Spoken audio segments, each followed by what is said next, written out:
contextual understanding of organizations, and we'll see how we can advance the technological evolution around these heavy terminologies.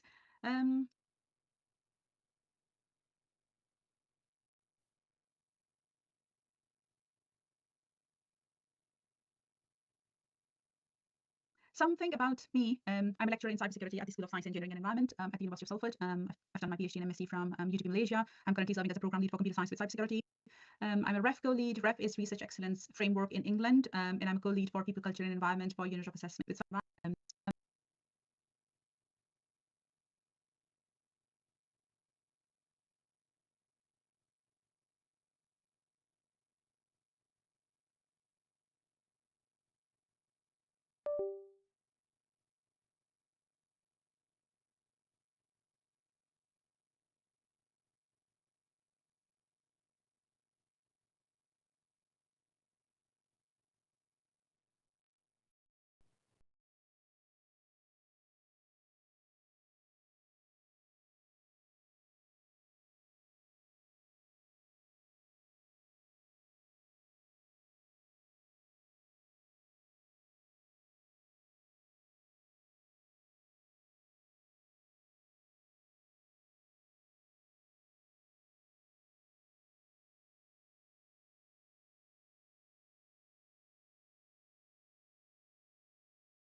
Ladies and gentlemen, welcome back to the session 3 of ICCI 2025, chaired by Dr. Madiha Fatima, happening here at Rifa International University, Lahore, Pakistan.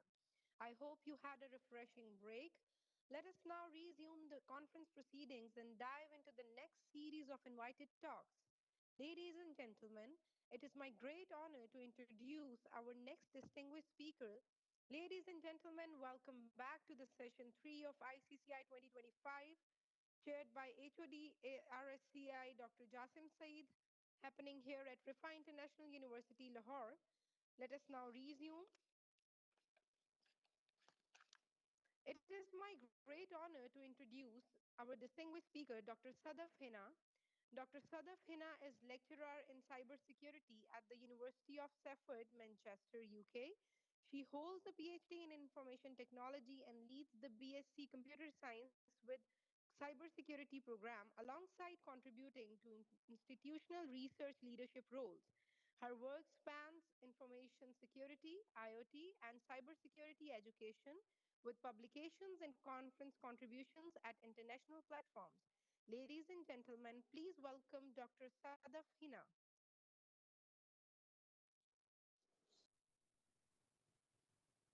Assalamu alaikum. Hello and good day, everyone. Today I'm going to talk about from detection to containment, advancing autonomous intelligence-driven incident response in highly distributed threat landscape. There are lots of keywords here, and we're going to break down these according to the contextual understanding of organizations, and we'll see how we can advance the technological evolution around these heavy terminologies. Something about me. I'm a lecturer in cybersecurity at the School of Science, Engineering and Environment at the University of Salford. I've done my PhD and MSc from UTB Malaysia. I'm currently serving as a program lead for computer science with cybersecurity. I'm a REF co-lead. REF is Research Excellence Framework in England, and I'm a co-lead for People, Culture and Environment for Unit of Assessment 11, which is Computer Science and Informatics.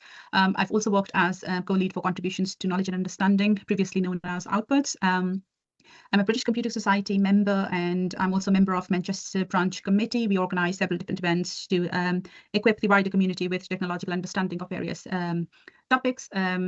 I'm also a member of Erasmus Plus Cybersecurity Blended Intensive Program, and each year we organize cyber intensive week-long activities across different European countries. Last year we did it in Paris. The next year, 2026, is going to be in Belgium.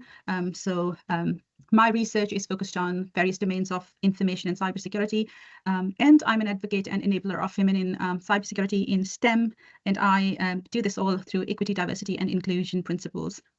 I've shared my LinkedIn QR code on this slide with some sustainable development goals that I am interested in. If any one of you would like to connect with me, you can use the QR code. So as I said, there are lots of things on this topic, lots of keywords or terminologies joined together to address the technological innovations within organizations and what's the shift ahead. So we're going to look into some of the challenges, the shift that is required, the guardrails, and the road ahead. Starting off with some challenges, I guess it's worth looking into where we stand at the moment. So we all agree that there is massive digital transformation across organizations, which includes big data, cloud services, machine intelligence. In some organizations, it's just readily implemented, and some organizations are still on that pathway of incorporating machine intelligence with 6G, 5G, 6G connectivity between different infrastructures. Now, this digital transformation is not just technological, it is also about empowering the teams, engaging customers, transforming the products, and optimizing the general operations within any business or industry or other sort of organizations, corporate offices maybe. Now, as these advancements are happening within organizations, we do understand that it's hyper-distributed infrastructures, as I said, including cloud, edge, IoT, industrial control systems, operational technologies. Now, these are actually disrupted by AI-augmented adversarial tooling and automated exploitations because of the generative AI, the open exposure to generative AI, and lots of different platforms which can help prompt and get adversarial know-how of how things can be disrupted.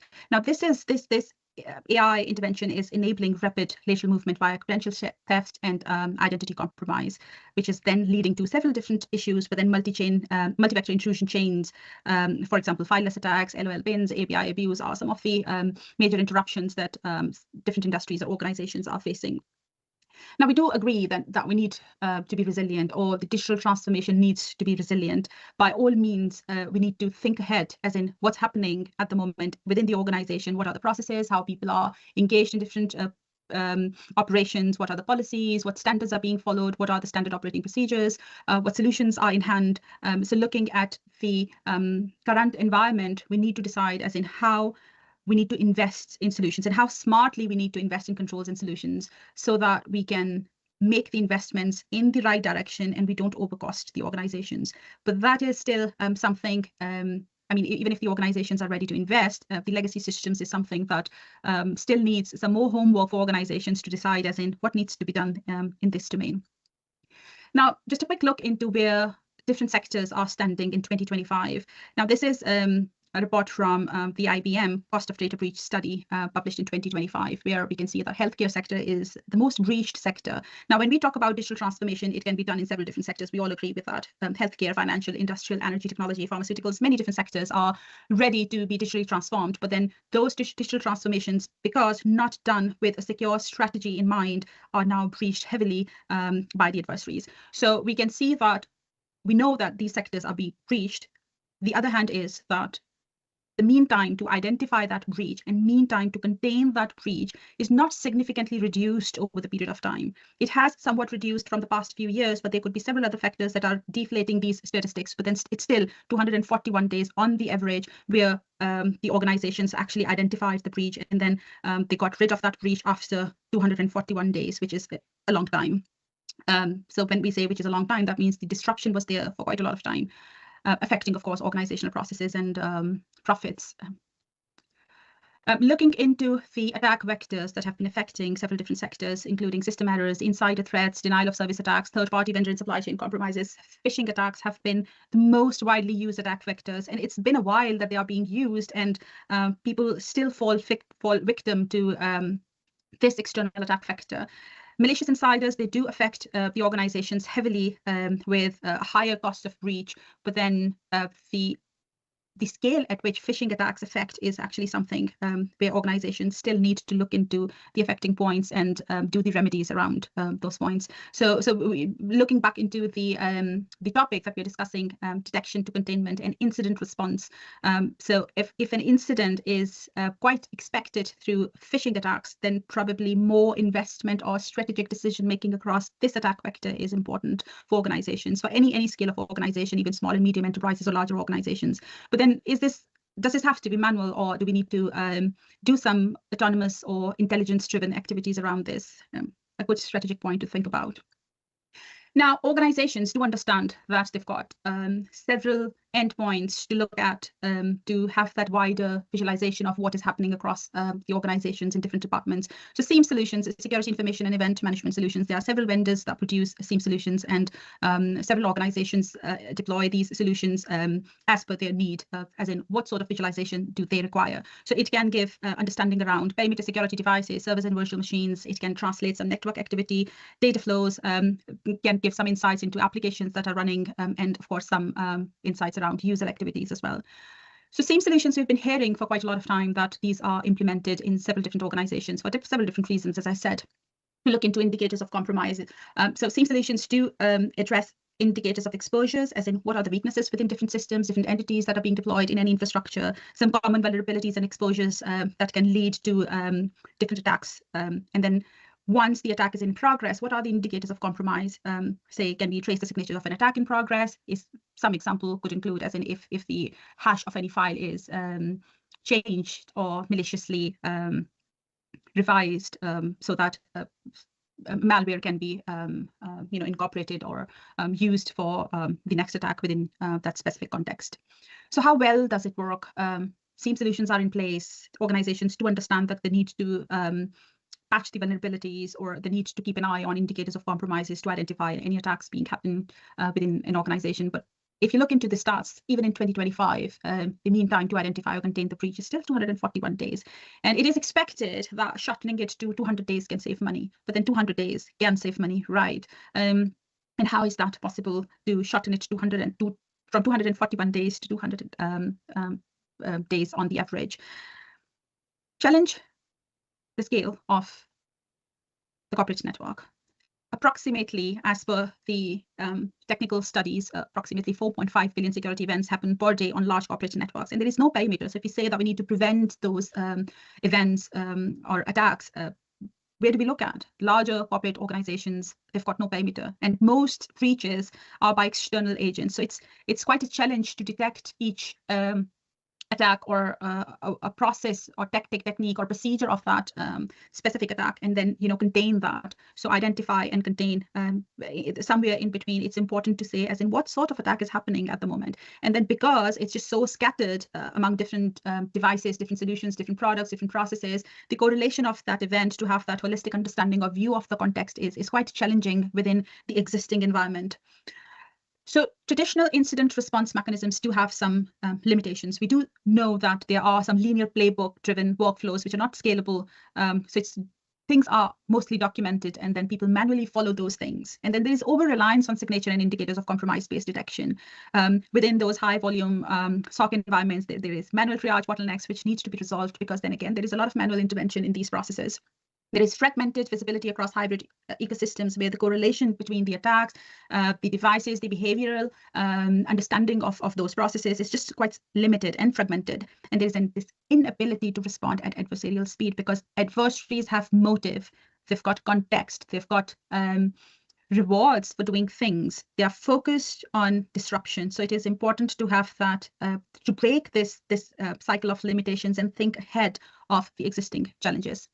So the shift that is required for the existing incident response mechanism, which has higher mean time to identify and contain the breach, this demands intelligence-driven incident response. Now, when we say intelligence-driven incident response, it's not just that we train the machine learning model with some specific data, and then we expect certain outcomes which are of higher accuracy, which have low computational cost. It's not just traditional intelligence that we are talking about. It has to cover the wider scale of the organization, how things are happening or processing or functioning within that context, and then extracting the correlated information and then make decisions from that understanding. So it's important, again, first to have behavioral analytics for detecting indicators of attack in any organization.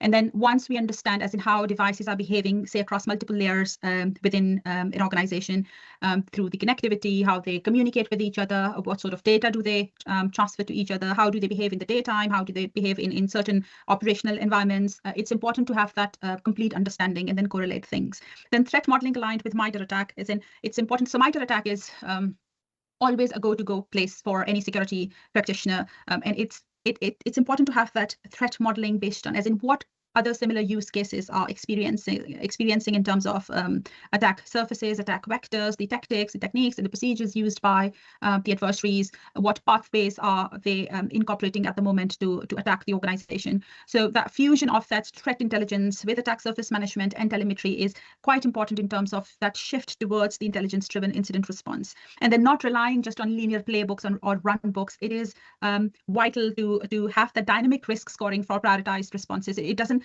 one incident doesn't have to be prioritized all the time based on the context or correlation of the attack that is happening, or the indicators of compromises that have stronger correlation. It is important to have that dynamic scoring for prioritized response within this context.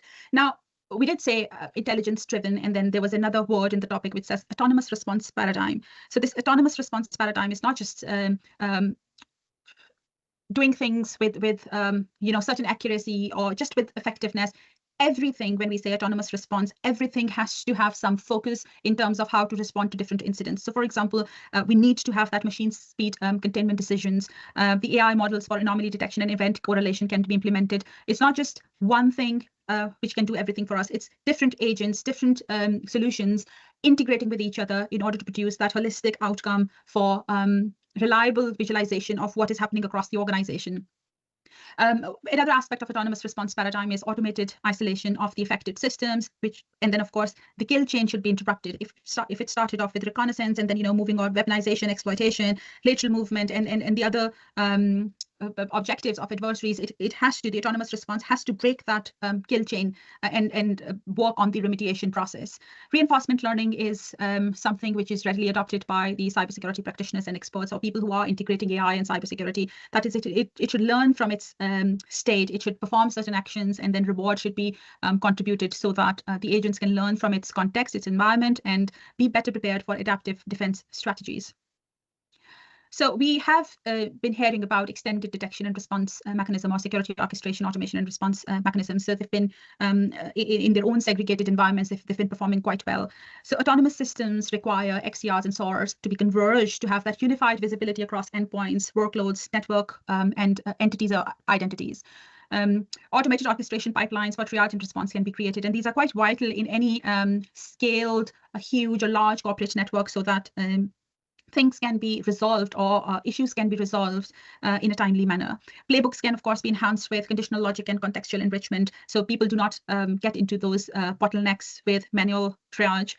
Real-time integration, of course, it doesn't have to be that isolated systems are just segregated in any infrastructure or in any technological environment. Real-time integration with SIEM, endpoint detection and response mechanisms, identity and access management, and cloud-native controls can be done so that things can be controlled holistically for reliable autonomous response. Now, whatever technological solutions that we talk about, it is important to have those strategies, evolving, reliable strategies in place. For example, containment and resilience strategies should include that microsegmentation and network policy reconfiguration can be done on demand. And access control to prevent privilege escalation can be implemented with JIT, which is just-in-time mechanism. We can create deception layers, honeypots, honey tokens, decoy credentials to engage the adversaries for a longer period of time, to know what tactics are they using to invade into the system, or what technologies or techniques are they utilizing, say, to evade the models, if there are AI systems implemented. So if there's an attack which is trying to evade the AI model for different operations, the deception layers can help in those autonomous response mechanisms and understanding of how the attacks are happening. Then automated rollback and system hardening post-incident is something that can come in with proper, thorough digital forensics activities if the incident is identified. And then, of course, the digital forensics can help in how the future attacks can be contained more efficiently. The guardrails. Now, when we talk about the the digital solutions or the intelligence-driven solutions or something that is just making autonomous decisions, it is important to look into the best practices, the standards and frameworks. We call it the fancy word guardrails. Now, NIST Cybersecurity Framework 2.0 which has recently been revised, has massively introduced, I would say, the concept of govern, which is governance around its core pillars: identity, protect, detect, respond, and recover. Pillar of NIST cybersecurity framework. So it is quite important to look into as in how the standards are advising organizations for the security of their not just technological solution, but organizational people and other entities which are part of that organization or that infrastructure. Not just one standard is something that is talking about security controls or implementing holistic understanding of secure infrastructure. Center for Internet Security Critical Security Controls is another best practice which is readily utilized by several different organizations in order to implement security for continuous monitoring and response mechanisms. Now, for critical security controls, the latest version, which is 8.1, Control 17 talks about incident response management. So these controls can be implemented in different implementation groups based on the scale of those organizations. So if it's a smaller organization, implementation group 1 is implemented, controls are implemented. If it's a larger organization, IG2 controls or safeguards can be implemented.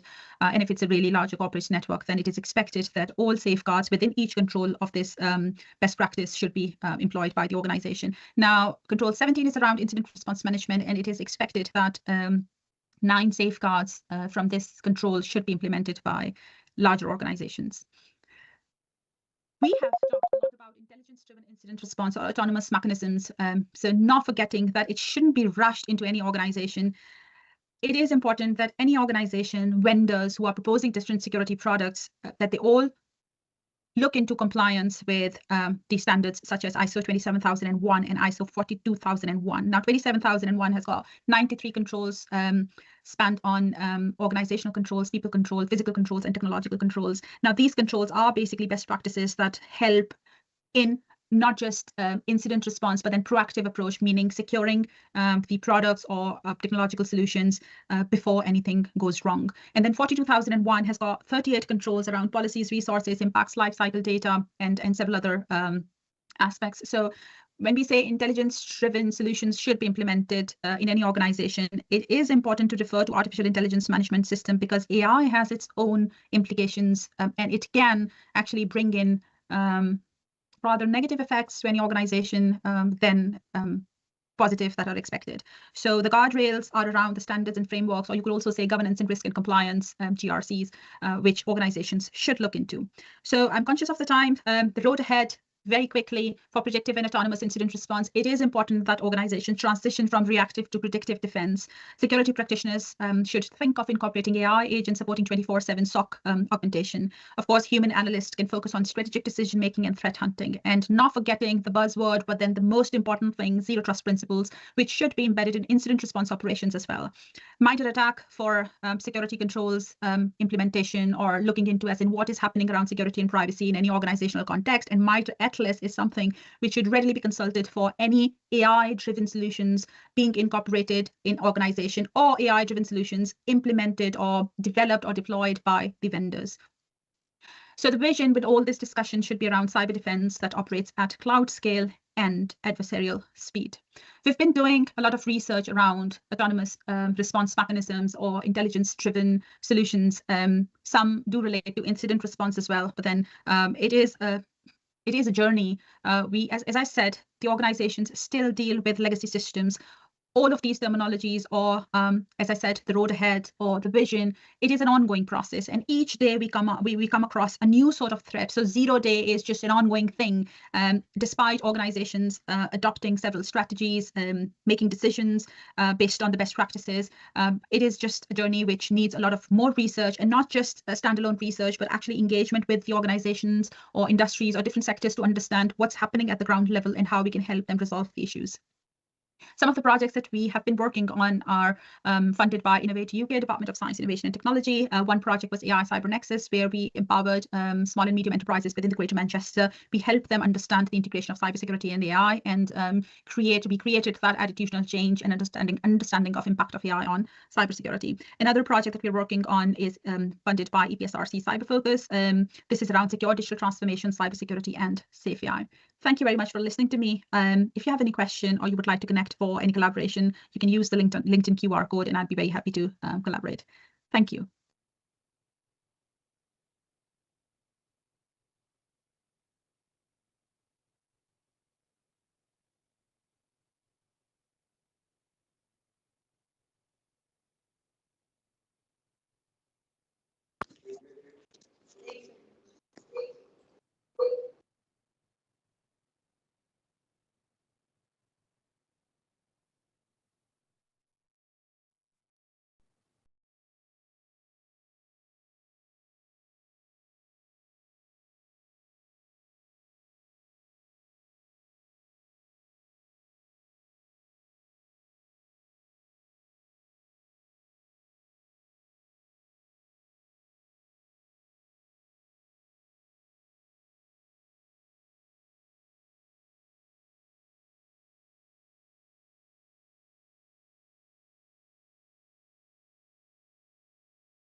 Specializing in artificial intelligence, robotics, and healthcare informatics.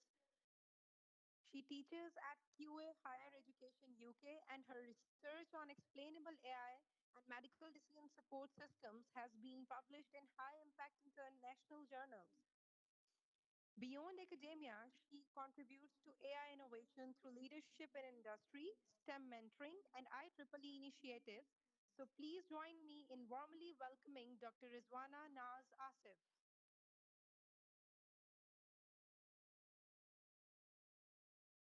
Thank you, ma'am, for this brief introduction.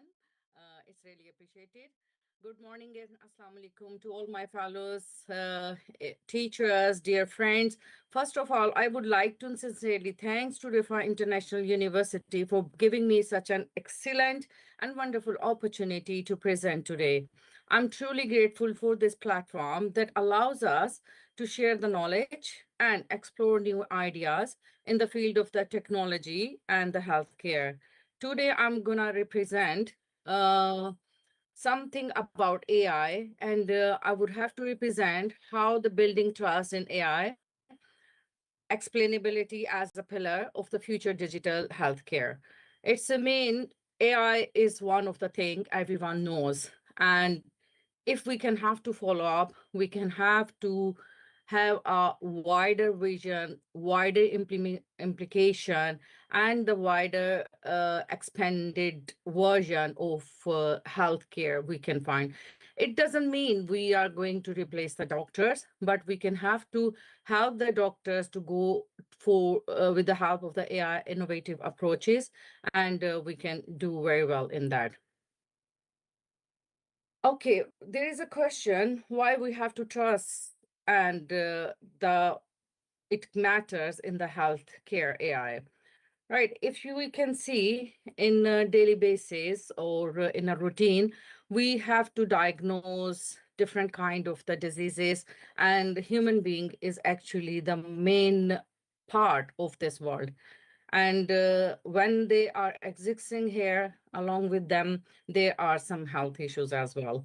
That's why AI can help us to increase, to diagnose, detect, and monitor. And while monitoring, we are going to help them how to work on the particular kind of disease, right? And if we can have to introduce a system that is a black box. And what black box is, they are giving the answer, but they are not showing how they have to reach up to that point. And from that particular testing and the answer, we can come to know what is going on. And doctors must have to justify the decision on the basis what we have to do with the patient and what the regulatory things we can have to do. Okay, someone's audio is there. If you can have to unmute yourself, I would be requested. I think so. That is Samir, because it's distracting. Thank you very much. I think so. It's not anymore. Okay. It's mean the doctors can have to go for the decision with respect of the AI things. And this way, when they have to follow up the decision on the basis of the AI, it can have to be the safe adoption. And they can have to create some trustworthy AI into the healthcare as well. Right. Now, I told you if we can have to work on black box. Now, from AI, I have introduced the black box. Now, another concept, which is really very innovative, very few people, but still they are working on the glass box as well. Black box is giving the answer without knowing how we have to implement it, everything. On the other side, the glass box is going to give us the logical vision, which is going to reveal some model and their reasoning parts. And this way, we can have a mysterious machine into a accountable partner. It's mean versus these two can have to give us maximize accuracy for the particular data set. Explainable AI. From AI, we have to move on to the explainable AI. That techniques can make some models to have some decision, and which decisions are really understandable by the doctors, by the human beings as well.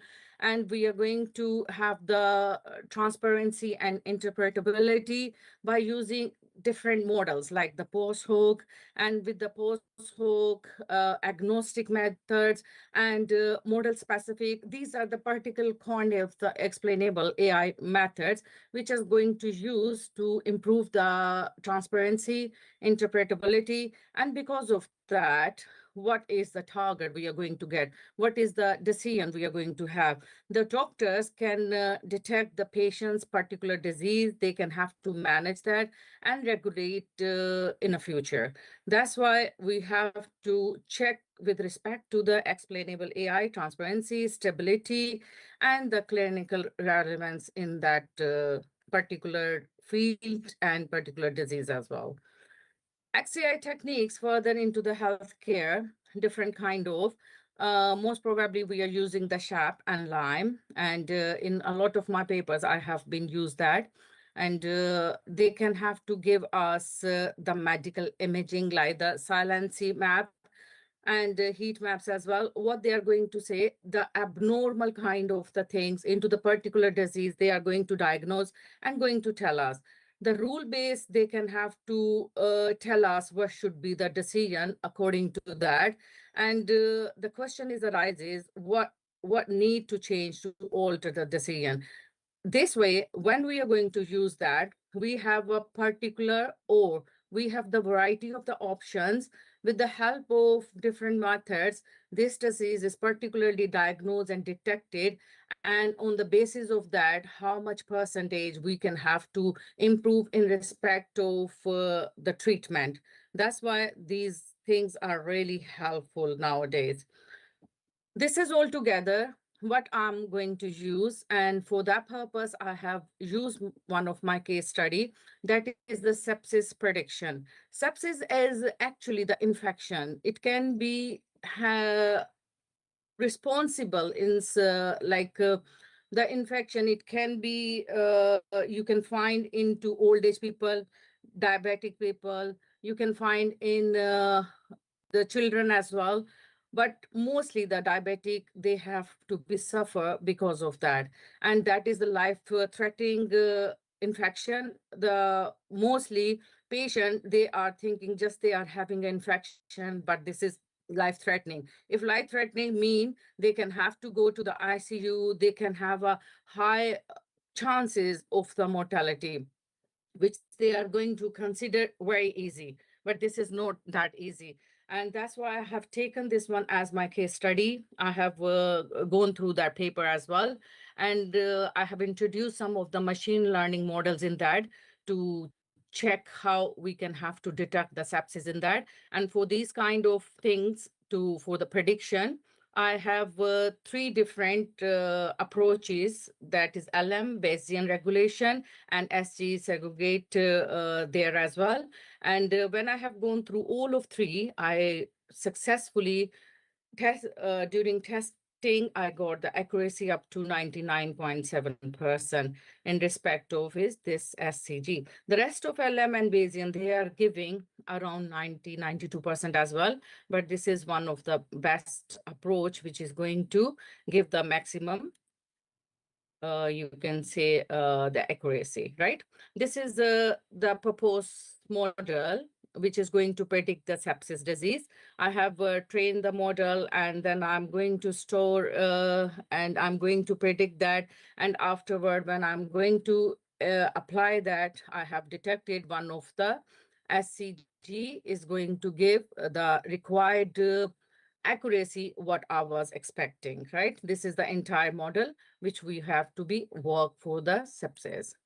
And this is the neural network approach which I have used. And on the basis of that, successfully, I have done that. And overall, in graphical representation, if we can have to see over here, this one, the LM training, LM testing, and this is the validation. It's entirely a bit less. If we can have to move on, BR, this is the BR training, testing, and validation is much better from that. When we arrived over here, SCG training for the ANN approach, it is comparatively to previous is much better. That's why we have considered this and this, both are slightly equivalent to each other, but still I have observed in respect to the testing, SCG more preferable. That's why I have selected as a final approach this one, but both are compatible.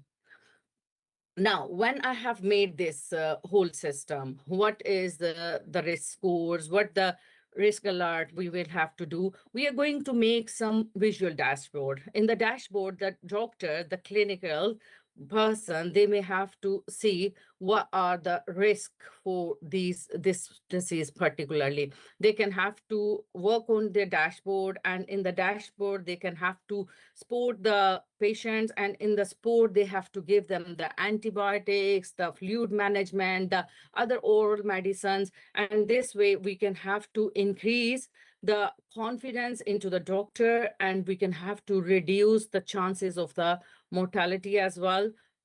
And this way, I hope so it can work very well, because not only the implication of the AI work, along with that, we have a dashboard designing there to check their trajectory, to check how the clinicians, they are going to drive the particular thing, and it can helpful overall. These are the different devices which is going to diagnose different kind of things, different kind of tumors, different kind of screenings, different kind of analysis. I have particularly saying here the tumor detection, pneumonia screening, ECG analysis, and in that heat map, they can have to, we have explained already, they can have to go to the particular abnormal parts in a scan. ECG, they can have to give us a beat level explanation. When we are having any of the monitoring device, they can have to give us early digital alerts. Why it is helpful when we are going to attach that, because sepsis, when you are having, afterward we are having a dashboard. Afterward, if we are going to use the wearable devices, after sepsis, it can have to attack of any of your organ. We can have to get the readings, organs, regular basis. It's mean infection is not going to affect the particular organs. A lot of the cases I have studied, cardiac attack, they have a brain hemorrhage, infection has to affect on the particular parts. And if we can have to go through study, and for the particular parts, we have to work with the wearable devices, it can be further helpful.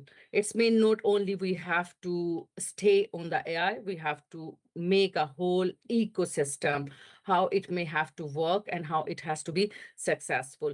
Obviously, when we are going to play around the patients, doctor, the ethics and regulations and the governance should be there. And you have to show the transparency. They can have to support the safety edits and the bias detection. If something is going to be wrong, because we patients are not over experiments, we can have to get the decisions on the basis of the data set, but we can't do the experiments because ethical parameters are there, right? We have to be important to get the consent, and we have to share the decision making with the doctor to somehow, and this way there are the government have some setup framework, and along with that, if we can have to work, it could be really very helpful for the mankind. Human AI collaboration.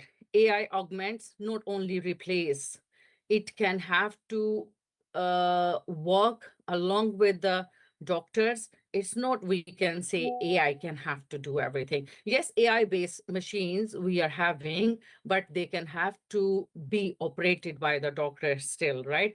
And because of that, we are going to get very meaningful opinions from the doctors, and on the basis of the opinion, we can have to move forward.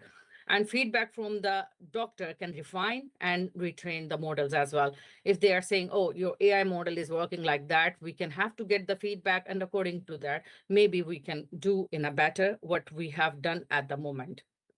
And outcomes, it is safer, more personalized, and efficient care.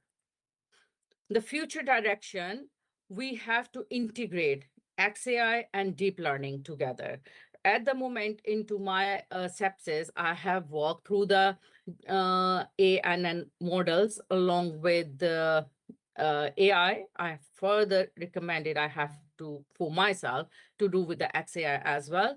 And move on to the federated approach, because federated approach can help us to move around the weights and everything, rather than the actual data we have to be shared into the particular hospitals or particular organization and particular government persons as well, because we don't need to breach some patients information or data as well. That's why this way we can have a to go for a formal evaluation of the trust, usability, and impact on outcome. This is all together, all my stuff, how we have to work on XAI along with the deep learning approach. And we are already having a trust, more for the research, more for the trust. If we can have to implement, we can do more better into this field, especially into the healthcare, which I have been selected. That is my use case. And trust is essential for AI adoption in the healthcare, because without trust, we can't move forward. Explainability turns the accurate model into the clinical, and SCP-ML model is which is going to give the higher, you can say, the accuracy or the output, and your collaboration. All of the researchers are really very important for me. If we can communicate with each other, we can have to discuss the ideas. Someone is working on this, I'm working on that. This way we can collaboratively do much better into particular fields. Thank you very much, everyone. If you have any question, do ask me. Thank you so much, Dr. Rizwana. This is Dr. Madiha. I have one question to ask. In your sepsis prediction case study, what key features did explainable AI identify as contributing most high risk alerts? Actually, you are talking about my study, right? Case study, right? I have actually used the Yes. ANN approaches. That's why I'm saying AI approaches I have used. I need to move on to the XAI as well. But if we can have to, because that is my future perspective. I think so, if we can use that, we can have to bring more transferability, and we can have to be more interpret as well. And the system would be more successful along with the federated learning. Okay, okay. So connected to your answer, I have another question. Then how would you evaluate whether an AI explanation is meaningful to a human user or not? For the human user or not? Because we are working on models, we are working on the data set, and when we have to go up to a certain accuracy, we can have to define our procedure, because it's no one model we have to work. It's a variety of, sometimes we are working on machine learning, deep learning, different AI models. It's a particular model, and we can have to study the previous things as well. That person for the particular disease, they have discussed about that, and they approach up to here. Maybe they are getting more accuracy, but their speed is low. But I'm going to use the same thing, mean to say the same data set, but I'm going to apply on different models. They can have to give me different result, maybe point some person above that, and later, if we can have to consider, maybe their speed has to be enhanced as compared to that, because research is not about we have to do something huge. Research is always about one step forward from the previous which the people has been done or researcher has been done already. Thank you so much. Thank you. So nice of you, my dear Fatma.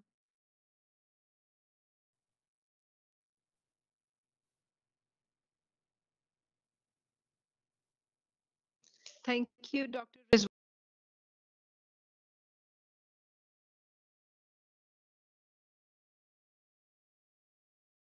Allah Hafiz, take care, bye bye.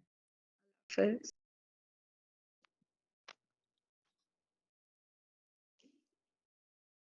Can I leave now? Yes, yes, you can, Oh, please. thank you very much. Thank you.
Our next esteemed speaker is Dr. Atif Ali. He completed his PhD in AI based software engineering and has authored over 60 research publications and 11 books internationally. Dr. Atif's works focuses on creating intelligent, secure, and ethical AI solutions, and he serves as a member of National AI Working Group, NITB, Government of Pakistan, contributing to national AI and cybersecurity strategies. Please join me in welcoming Dr. Atif Ali.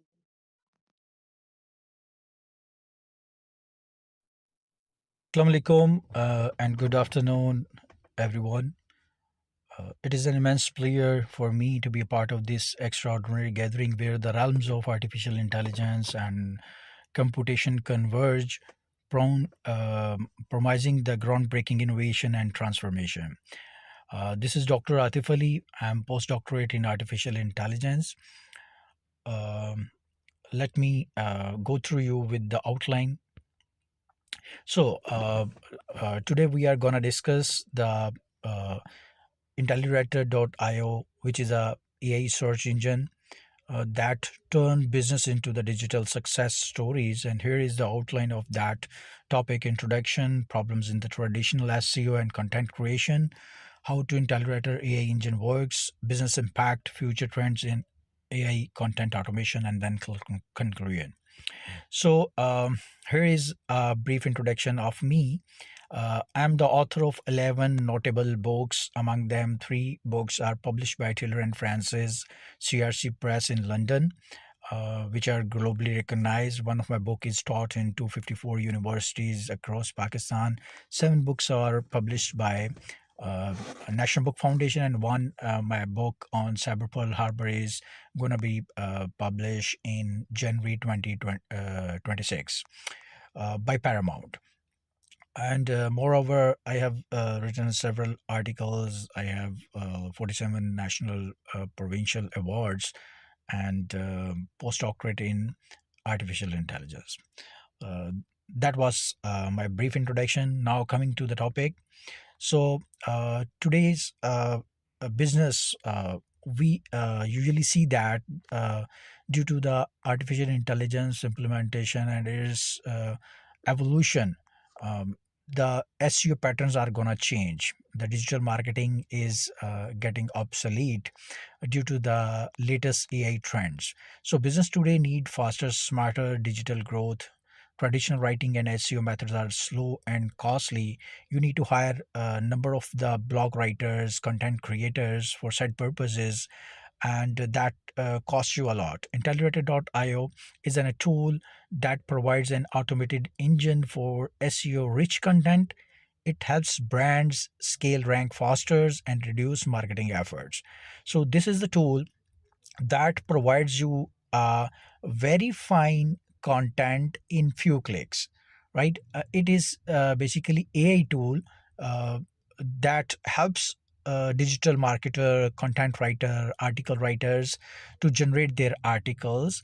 Those are AI humanized and SEO optimized. So what was the problem in content and SEO? That was the slow content production, high writer cost, outdated SEO, inconsistent quality, and limited ranking success. So organic traffic is getting down day by day with these old classical patterns. Intelliwriter, the AI solution that automate your keyword research, generate SEO optimized long form articles, publish directly to the WordPress, and it have the multiple options. That is, one of them is the article writer, keyword search, AI SEO checker, tropical builder authority, the image generator, outrank article, scholar chat, and other free number of the tools. And one of its important feature is the humanized content for AI detection bypass. That helps to the researchers, content creator to bypass the AI patterns. So how the AI engine works in Intelliwriter tool, AI engine is the autonomous developed model that is created by the London-based company Robex.ai, and the collaboration of the IB Wise, that is the LLC of the US.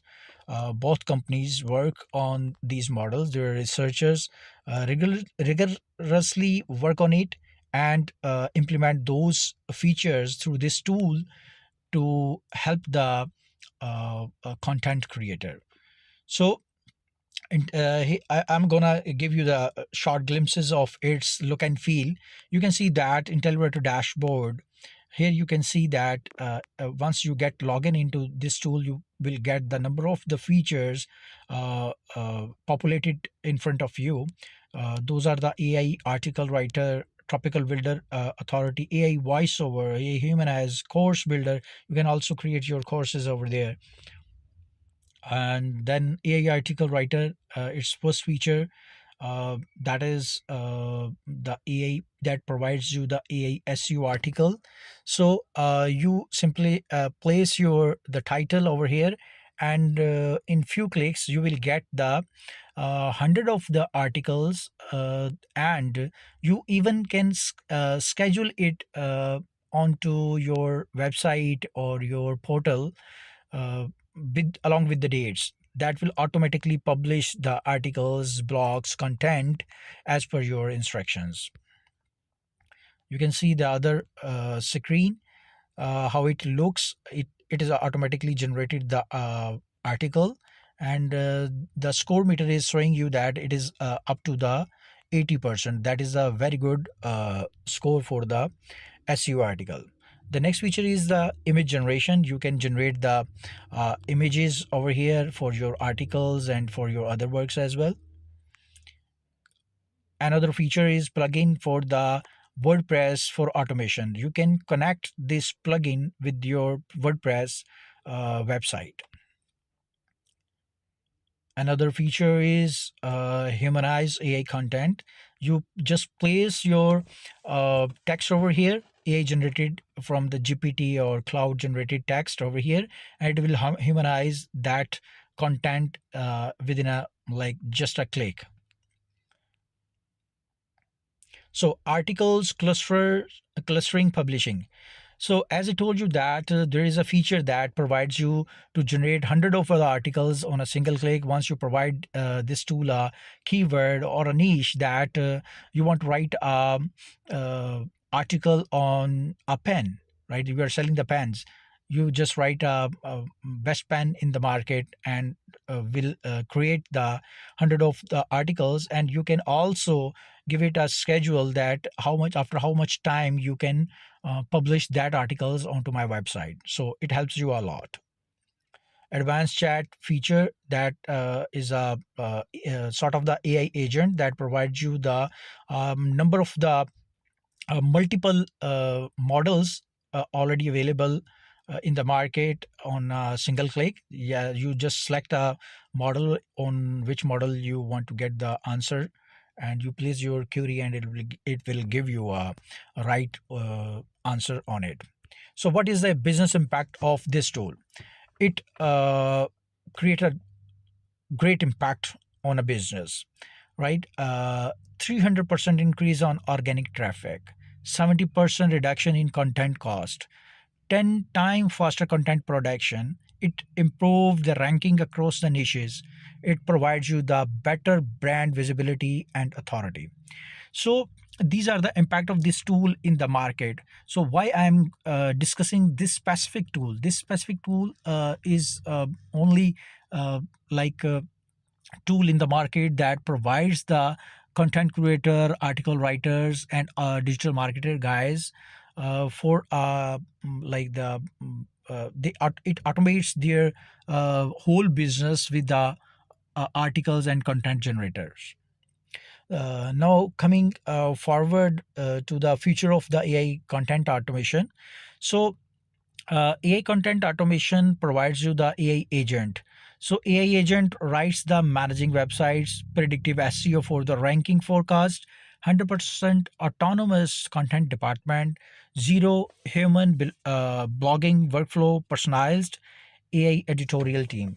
So it reduce the simply cost of your resources. Intellidator.io actually enables business to the uh, grow smarter, faster, and more efficiently by redefining how content and SEO are executed.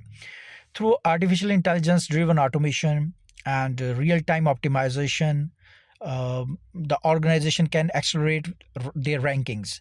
They can reduce the operational cost and strengthen their digital presence with ease. By adopting IntelliWriter.io, brands gain a powerful engine that transforms everyday ideas into the measurable digital success, creating a sustainable foundation for growth in AI driven future.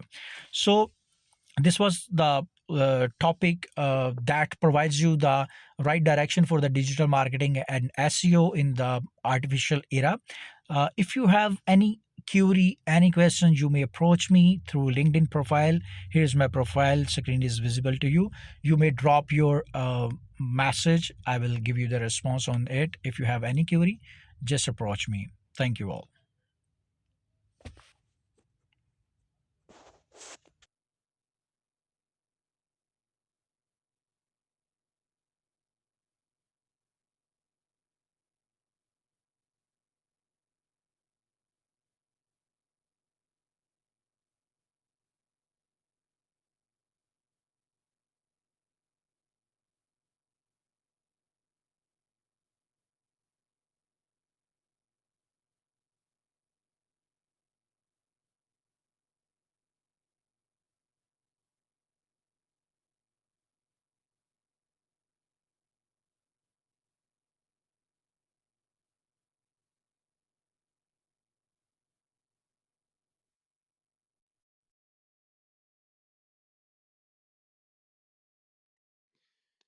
Good morning or good afternoon. I am Dr. Saad.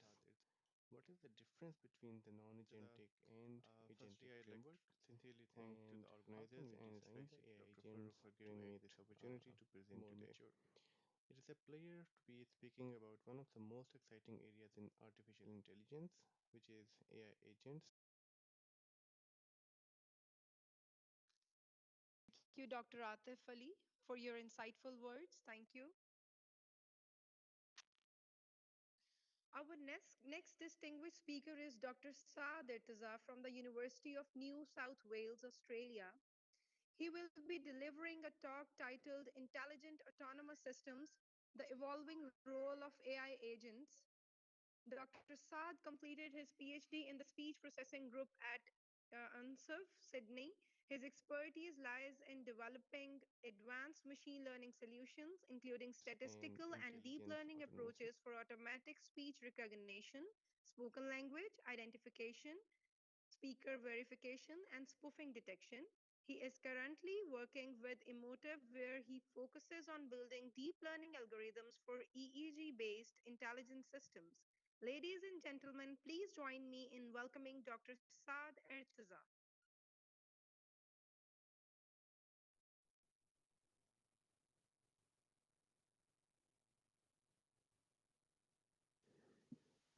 Good morning or good afternoon.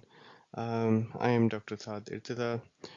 Firstly, I'd like to sincerely thank to the organizers and especially to Dr. Farooq for giving me this opportunity to present today. It is a pleasure to be speaking about one of the most exciting areas in artificial intelligence, which is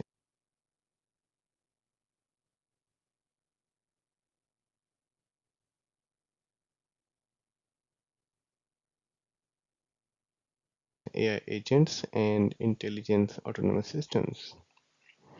When we say about AI agents, we are referring to the system that can perceive their environment, make decisions, and act accordingly to achieve the specific goals. They combine machine learning, reasoning, and automation to perform tasks that once required human intelligence. Think of them as digital entities that can. So, main areas that I will be covering today are what are the AI agents? What is the difference between the non-agentic and agentic framework? And how can we design the AI agents to act more maturely?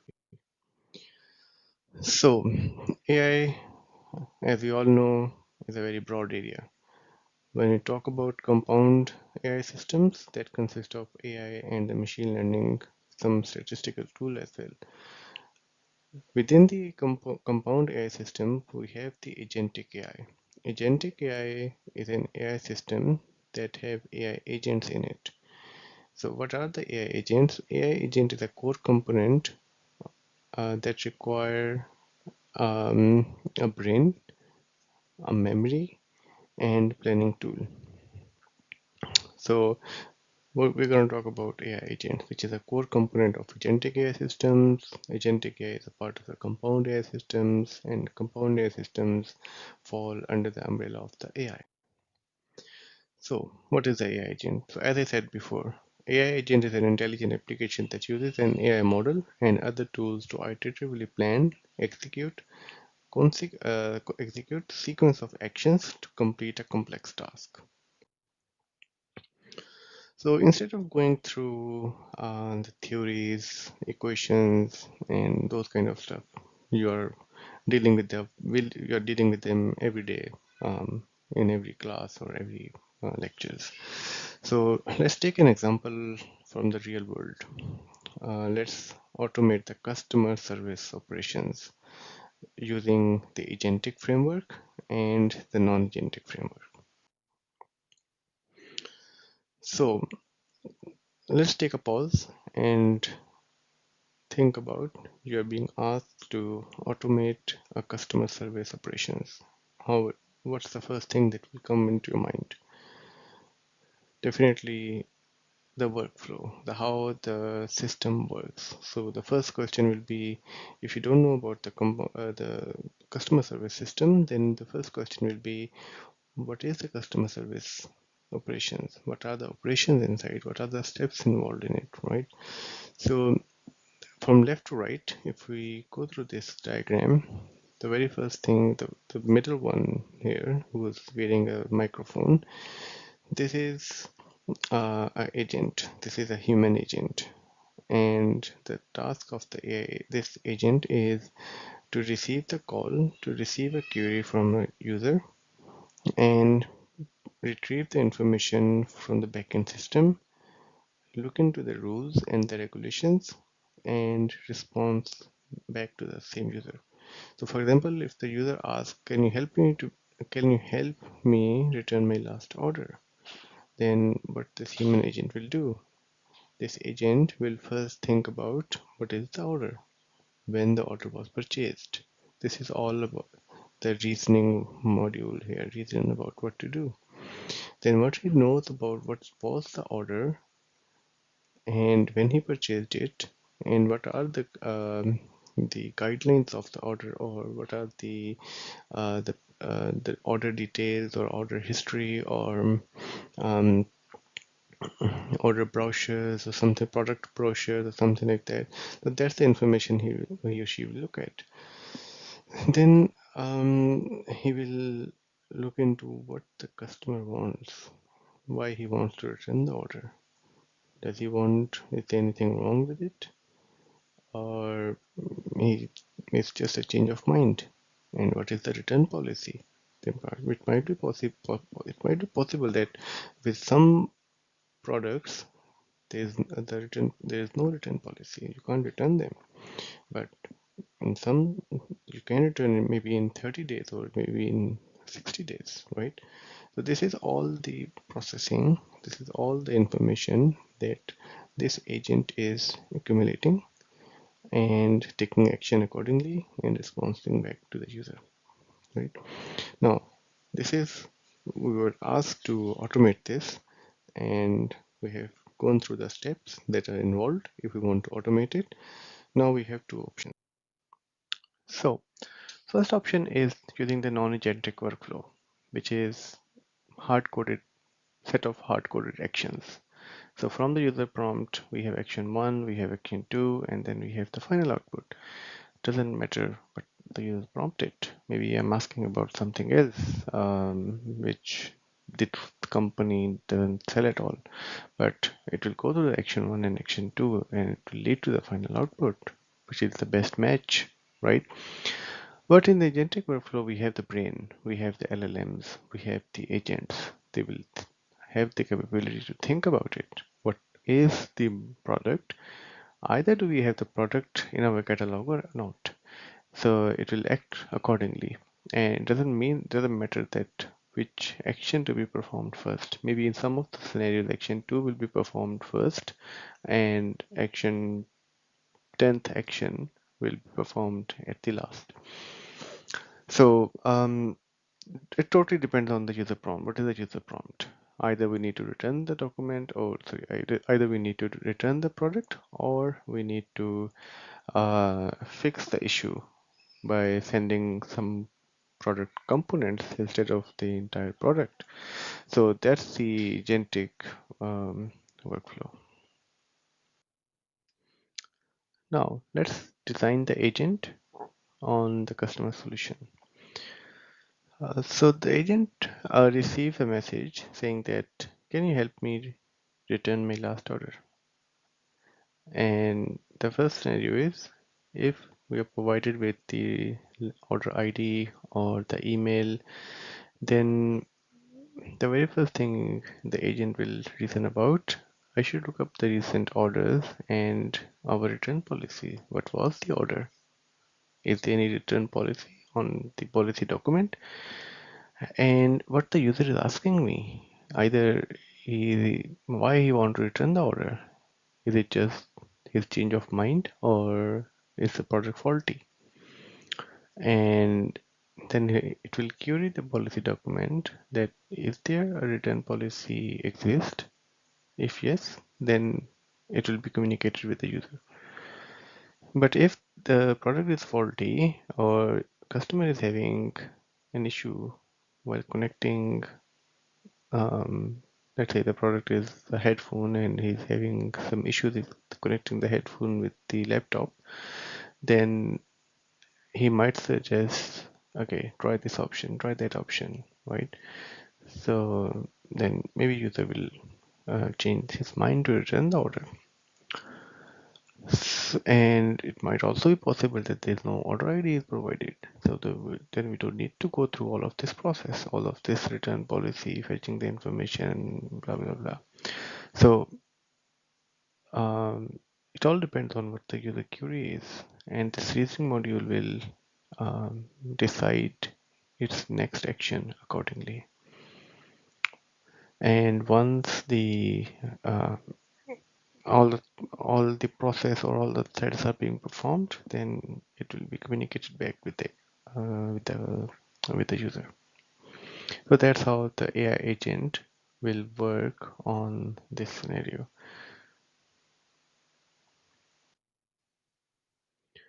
So how the agent achieves this? Main component is the tools and the LLM. LLM is the brain of the of the agent, and the tools are the software services or software APIs that are accessible to the LLMs, that it can call when needed. So for example, fetching data from the table, sending the email, or sending a document from a particular location in the hardware, the hard disk, is one of some examples of the task. Some examples. So how to decide that this task can be performed by a tool is anything that we can perform in programming language, any programming language, C, Java, Python, C Sharp, C++. If we can write a software, if we can write an API, then definitely that can act as a tool. So tool is the essential component of the LLM, and LLM is an essential tool of the agent. And we repeat this process until the agent decides to respond back to the user. So we have learned now the core components of the AI agent, which is LLM, also known as the brain, um, tools that can perform the specific task, and a memory. Memory, why we need a memory? Because it needs to remember what's being asked in the previous prompt. So for example, if I start the prompt by asking about the headphone and I need further information, then I may ask a second question. It's kind of a chatbot, a conversational chatbot, right? So if I ask a follow-up question and the agent has to remember that what's being asked before. I don't need to provide the order ID or the information that I've asked earlier. So LLM, tools, and memory. These are the three core components of the AI agents. So let's discuss some best practices of designing the agents. And designing the agent means designing the tool, which is one part. We need to write the APIs, we need to write the software. We can use the existing ones if available. But if not, then we need to write it definitely. But what about the LLM? How we train the LLM? LLMs are already trained. OpenAI or the Google, they have Gemini models, some Chinese models, Claude, Sonnet. A lot of LLMs are available these days. So first, how to decide which LLM to be used. Obviously, one depend on the budget, depend on the cost involved. Each LLM has associated with particular tokens, and we have to pay on the usage of the tokens, right? So that's one scenario. So let's say we decided that we are going to use the Gemini one. It's a cheaper one, or it serves my purpose. That's fine. I don't need a hi-fi LLM now. Now we have the LLM. Now how to design the LLM? How to fine-tune the LLM? One way we can do it the quicker way by using the prompts. We can give the instructions to the LLM. And how to give the instructions? That approach is called REACT. REACT stands for reason plus act, which means reflect on the problem given and the previous actions taken. Choose the correct tool and the input format to use. Do not jump to the conclusions. Define the strategy, like this is step 1, step 2, step 3, and then follow those steps to give me the final answer.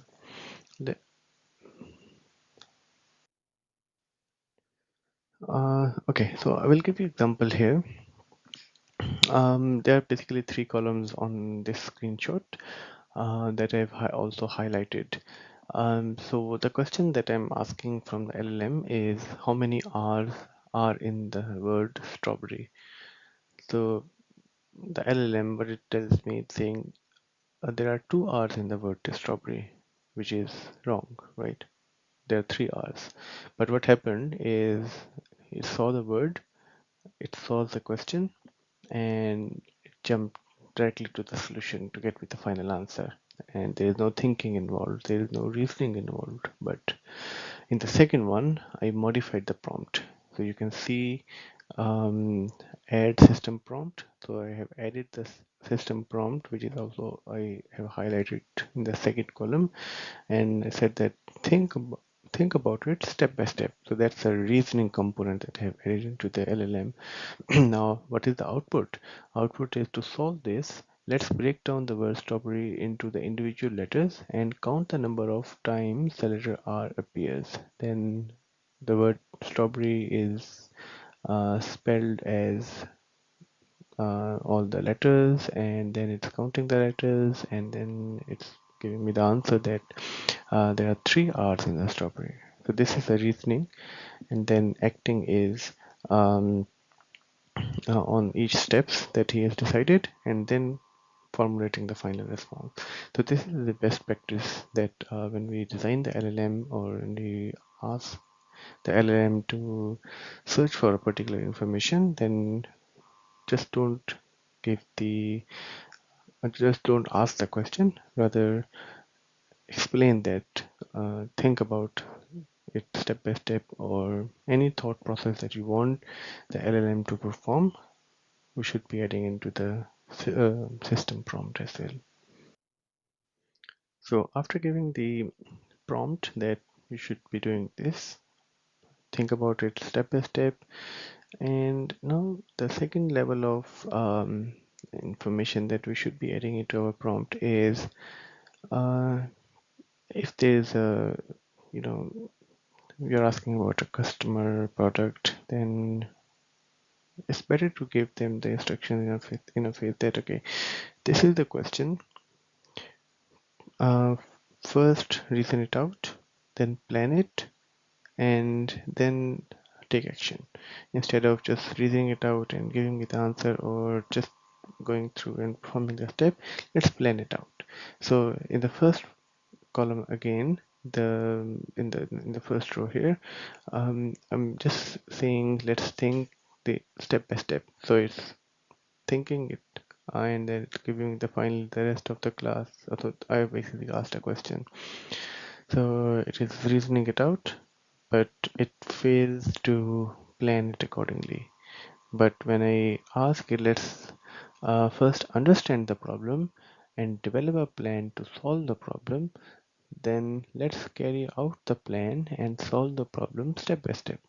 So it's basically you're asking a child that this is the problem and this is how you should solve it. But we're not telling it how to solve it. We're telling it you should be thinking about how to solve it. So instead of just solving the problem, first understand the problem, understand the question, um, reason it out, plan it, and then solutionize it. So you can, I'm running, I think I don't have enough time to read the question and how it answers in the first attempt in the second one, but I hope you will get the slide. So look at the question, how the LLM answers it. So you will see the clear difference here. Right, so once we design all these prompts, we will design all the systems, tools, and assign the memory. Then how we develop the life cycle, the agent development, or the model life cycle. These are the main steps involved in it. One is the prepare data, building the agents, then evaluating the agent, which is very important because whatever agent is doing, we don't know whether it is right or wrong. We can't simply design the agent and deploy it in production and saying that now you should be handling all the queries from the customers. Now it might be possible that we end up with returning all the orders that we have sold in the last month, right? So this is the evaluation part, where actually we give some use cases, we give some dummy data or the past year's data to the agent and think that, okay, this is the customer orders, these are the queries, and let's see how you solve it. And if it gives us a good accuracy, then definitely we deploy it in the production. And then when we deploy it in the production, we again keep monitoring the uh, output of the agent and define some guardrails to further improve it. So to conclude, we have looked at how AI agent works, and I hope this presentation gives you a clear sense of how intelligence and design come together to create systems that learn, adopt, and assist us effectively. Once again, I would like to thank the organizers and Dr. Farooq for the opportunity to share this work. It's been a pleasure speaking with you today. Thank you.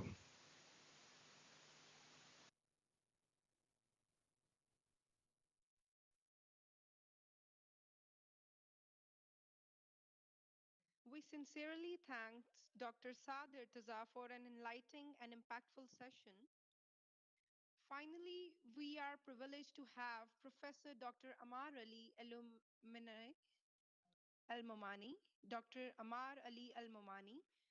Professor Dr. Amar is a cybersecurity and AI expert affiliated with the School of IT at Al Balqa Applied University, Jordan, and the Higher Colleges of Technology, Sharjah, UAE. With over 20 years of experience, more than 200 research publications, and recognition among the top 2% of global influential researchers, he is a leading contributor to cybersecurity, threat detection, and advanced security systems. Please join me in welcoming Professor Dr. Amar Ali.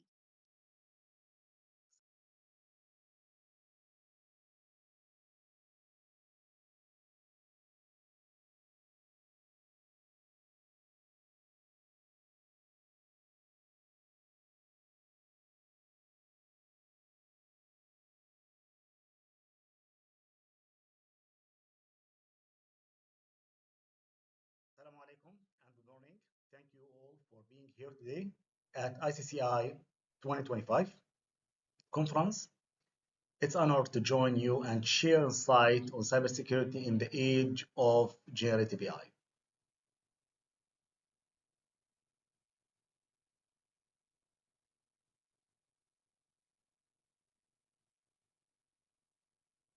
Today, we explore how generative AI is transforming cybersecurity both from defender and attacker. We are entering an era where AI does not just assist humans, it competes with them. My goal in this keynote is simple: to clarify what has changed, what is coming next, and what leader must do now to stay ahead. Here is the path we will follow. First, we will examine the generative AI evolution and how it's reshaping security. Then we will unpack the attacker AI toolkit, followed by the defender evolving arsenal, and we will look at how to secure AI system themselves, including the Open Web Application Security Project, top 10 for the large language modeling. And finally, we will close with a strategic recommendation for the AI-driven future. And before we start, we can summarize general statistics or key statistics in 2025 that the large language modeling related breaches have surged by 180%. 62% of organizations were hit by deepfake attacker, and nation state AI usage for cyber operation has doubled. This is not future risk, it's a 2025 reality. So generative AI has fundamentally changed both offense and defense. It has lowered the barrier to sophisticated attack while simultaneously giving defender unprecedented analytical power. Security is no longer human versus a human. It's a machine versus a machine. And AI is a dual-use technology. The same model that help defender identify threat faster can help attacker generate them faster. Executive report strong adoption. 60% or 64% already use AI for security. And yet about 85% say attack have increased because of generative AI.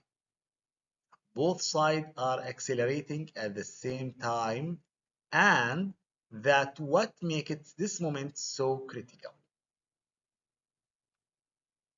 Now let's look at the attacker are weaponizing generative AI. What used to require experts' time and money can now be automated, customized, and scaled with AI-driven tools. By starting discussing the deepfake, social engineering are now one of the most effective social engineering weapons. 62% of organizations have faced them. We're also seeing prompt-based attacks and direct compromise of generative AI infrastructure. This is quickly becoming the new normal for fraud and impersonation. Voice cloning has become incredible, cheap, and accessible. Attacker can impersonate executive, bypass voice authentication, and run a scam for as little as $5 or on the dark web. This has turned trusted communication channel into high-risk vector. While the real-time video deepfaker are being used to bypass know your customer KYC verification, prompt fake investment, and impersonate individual on live call. For many organizations, it's become increasingly difficult to distinguish real identities from fabricate one. So AI-powered malware now adopt real-time. It performs reconnaissance, generate, customize, exploit, mutate itself to evade detection, and after that execute autonomously.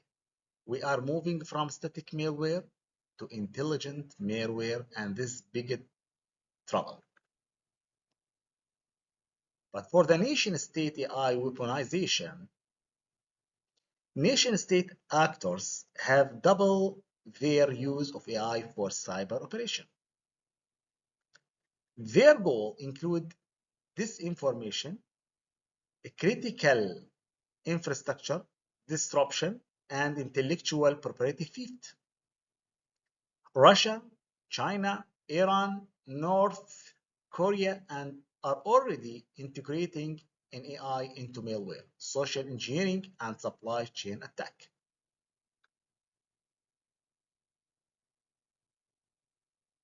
And now for the Defender AI arsenal, now let's shift to the Defender perspective. AI gives us speed, scale, and analytical depth that were impossible before. The challenge is deploying it effectively and responsibility. Here we can find the AI-powered threat detection. AI enable real-time detection of anomaly that human would never catch. It predict attack path, analyze behavior pattern, identify zero-day attack without signature. As these models continuously learn, attacker must work harder and faster to stay ahead. The improvements are measurable. Threat triage become 85% faster regarding the false positive, drop by 60%, and zero-day detection rate rise by 40%. This is not incremental improvement, it's transformation. And regarding the automated incident response,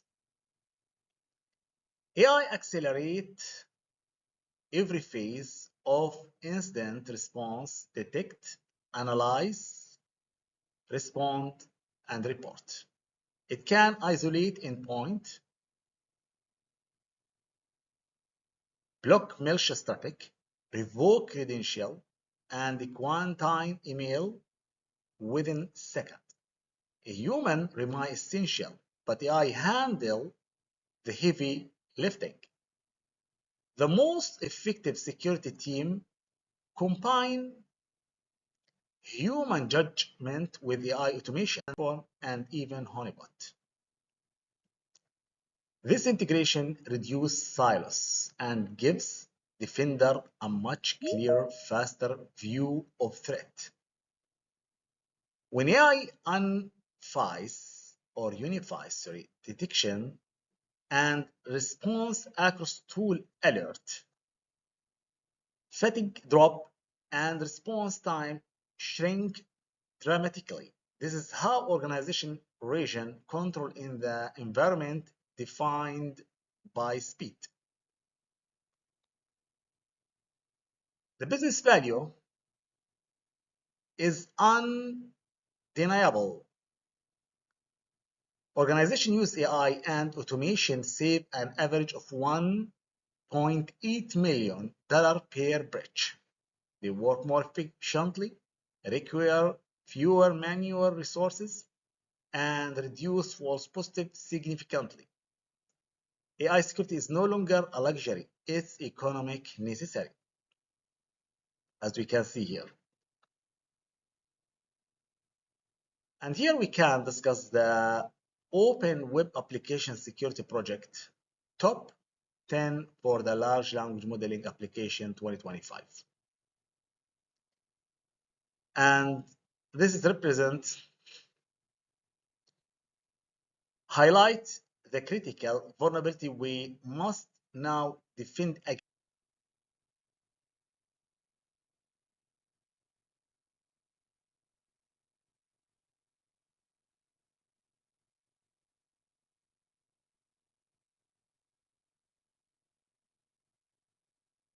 against: prompt injection, sensitive data exposure, model poisoning, supply chain risk, misconfiguration, and more. This risk impact every organization building or adopting AI system. For the prompt injection, remain the number one threat to large language modeling application. Attacker can override instruction, exfiltrate data, or manipulate system behavior. Defenses require strict input validation, privilege separation, human oversight, and continuous red team testing.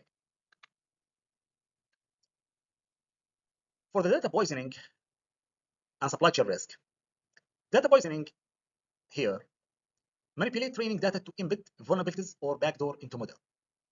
While the supply chain vulnerability or supply chain risk include compromised libraries, malicious pre-trained model, and tampered weight. So organization needs software bill of material. Provenance, validation, and customer evaluation to stay protected.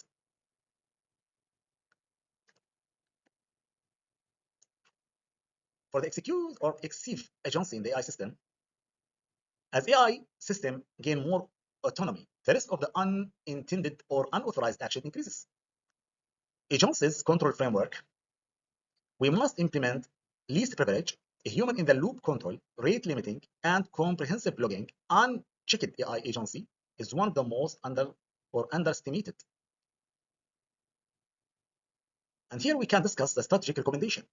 Let's conclude with the practical guidance for building resilience in AI-driven security environment. Zero trust for the AI era.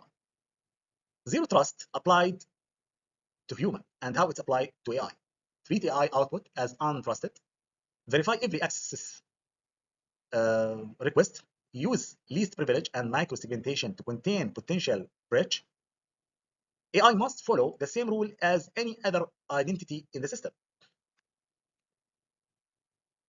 And here we have strong governance or AI security governance framework. We should know that the strong governance is essential. Framework like the EU AI Act ISO and NIST AI RMF provide structure for management AI risk. Here, this represents the key requirement or regulatory framework. And essential government element organization need inventories, policies, continuous monitoring, and mandatory training to ensure safe. One of the biggest trouble nowadays for the security, the new technology, the quantum threat. The quantum threat, we should prepare ourselves for this new technology because very fast technology compared with the current. Here we should prepare for the quantum threat, and the quantum threat is approaching faster than most expect. 73% of leaders believe quantum will break today encryption. Attackers are already harvesting encryption data to decrypt later. Organization must begin migration to post-quantum. And here are the essential AI power defense work. It reduces ACOS and improves response time. Attacker techniques are evolving rapidly, especially deepfake and AI, crafted phishing. Security AI system is just as important as securing infrastructure. Zero trust, governance, and human oversight remain non-negotiable. And finally, we must prepare for the quantum era today, not tomorrow. Thank you for your time and attending and your attention. This is defining moment for cybersecurity, and the action we take today will shape the future of digital trust. I look forward to your question and discussion ahead.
Next, we are honored to have Dr. Nu Sabri Almitwali with us.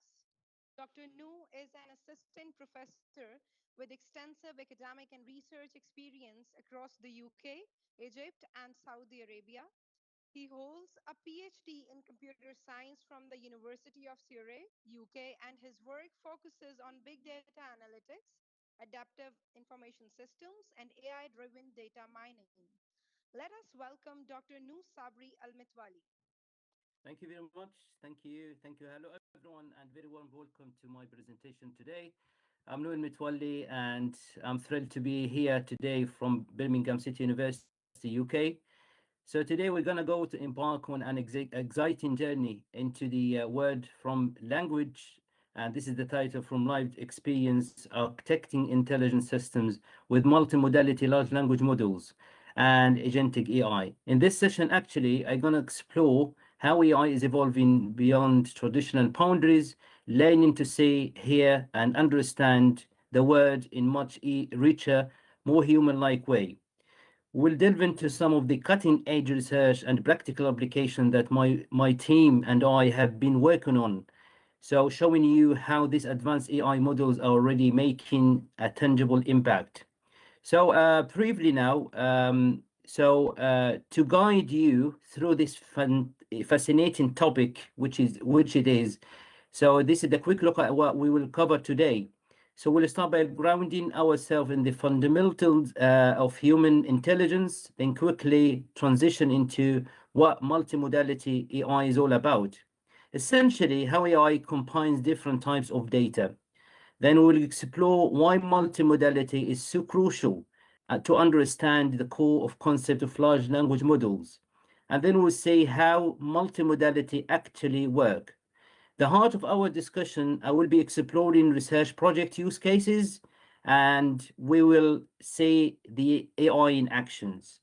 So thank you very much. And this is the first slide from today, just to ground the topic for you guys. and I'm very interested about this topic. So as you can see, if there is a question to ask, how do humans understand the word? So this is a very big question now. So we can say the human being, getting, understand the word, via five senses. So we can hear, touch, smell, and also taste. So each one of these tastes or scene actually give a different piece of information and different modality of data. So imagine you see a delicious croissant, as you can see, and just by looking at it, so you got some information, but if you smell it, if you warm it, you will get different, more insight and deepens into significantly more information about how it looks like. So this is what you mean by the fundamental human principle in exactly what multimodality AI aims to replicate. So as you can see from here, this is the very, so what does this look like actually for AI? And so multimodality is all about teaching machines to process and integrate information from multiple modality simultaneously, such like human do. So, and instead of just texts or just images or just audio, AI can now handle all of them and even more complex data types like tables or videos. So if you just think about why bother with all this complexity, yes, the benefit of this actually truly transformative. So firstly, more accurate decisions, yeah, we can get from multimodality. We can look at the better robustness. Yeah, what do you mean by that? So an audio recording is noisy, so AI can still, rely on other modalities, for example. So this is what you mean by robustness. And thirdly, we can say from the slide, this is to improve reasoning more and show the capability of reasoning.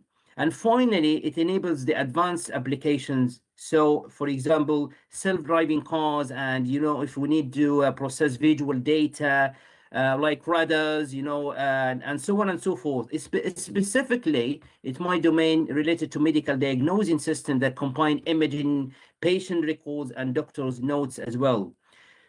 So just in this slide, I will show you, before we even deeper into multimodality, let's quickly clarify what large language models is.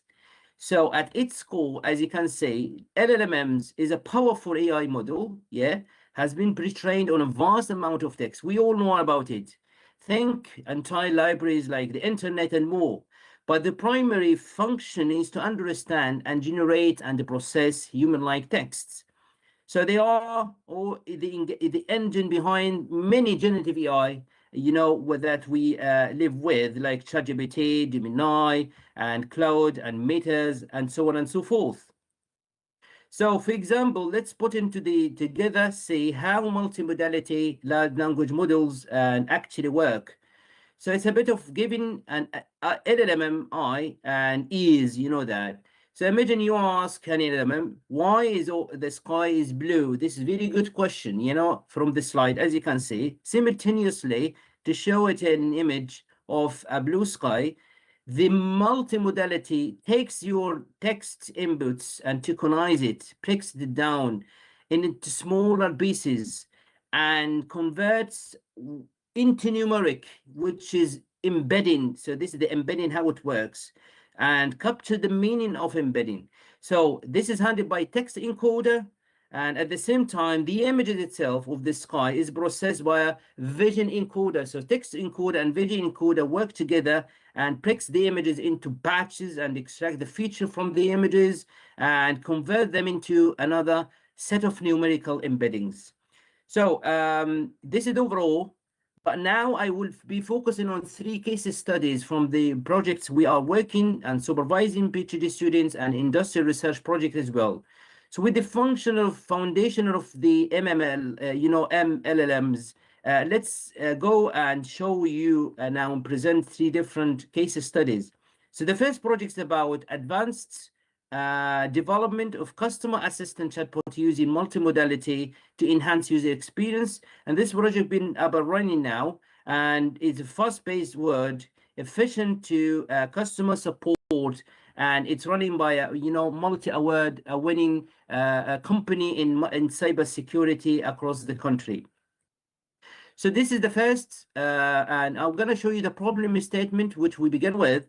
So, so to be honest, who here hasn't spent countless, this is a very good question, searching for instruction and trying to troubleshoot a problem online now.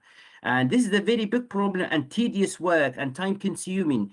So it's been incredibly tedious and time consuming, especially when the information isn't easily accessible, and to extract some information from manuals and QA's documents. So you are dealing with the specific user manuals, and also this project address this problem. And in the following solutions, we're gonna show you the proposed solution and the how we solve this problem actually. So we trying to build a chatbot to simplify accessing information. So and this is would be clear for you for the proposed solution now. So the proposed solution was very sophisticated chatbot that leveraged the multimodality capabilities and multi-agent approach. And what that means, it means that the chatbot isn't just a text-based, it wants just to understand your question, whether you type it, speak the the text of the questions, or even you show it as an image. So by drag and drop, you know that. So if you're stuck at any stage, you have to speak, clarify. If you can't speak for disability, you can just screenshot or send a video, by the way. So as you can see from this image on the right-hand side, you know that this is the interesting various multimodality for input and output. And you can see from this snapshot as well. So this is how image needing help with complex software like Autodesk Maya. So you could upload an image or upload your query in audio and even point to an area of the screen in an image. Just go and just show you the architecture, as you can see. So this architecture for this proposed solution for multimodal QA systems, it's robust and flexible framework designed to handle information sources for user queries. So at its core, the system ingests PDF knowledge base, then user manuals or product documentation, convert all of them by embedding them in searchable, embedding, archiving or directories. When you, as a user, pose a question or just ask questions in text or voice, or raise your query, this text or image will be embedded. So the system now will perform a smart cosine similarity and search and find the best matches with from the knowledge base. If this has happened and matched, answer agent retrieves and the precise responses. However, if your query is outside the predefined and pre-trained, so the React agent kicks in and conducting a web search to find relevant information. So the architecture, as you can see, and just showing you now as just live demo. And so the screenshot now showing you the interactive user interface as a prototype, and how it works, and the relevant image, how we upload images, and adding the text and input it. So this is just to show you a very good demo and demonstration, a very short for the multimodality capability of this framework. The second one is about, this is a very interesting project because we here are interested about smart building. And so let's move to this second case study. So about the showing you different types of problem statement and case study and on sustainability and efficiency within our living and working spaces now. So the project title and the project we conducted is about data and knowledge driven approach for energy providing in smart context aware buildings. So our cities now smarter, as our cities become smarter, and we are aiming to optimize energy consumption. And this isn't just a cost saving, it's also about environmental responsibility to enhance the comfort of occupants. So for as you can see from here, this is the why this question we can raise in this slide. Why exactly our smart building? What exactly our smart building? So they are technology enhanced structure, and they leverage vast amount of sensors, data analytics, and automation to create more efficient, safe, comfortable environment. Think about living, breathing entities that learn and adapt. So building today produce huge amount of data from temperature sensors, occupancy detectors, light levels, and energy meters.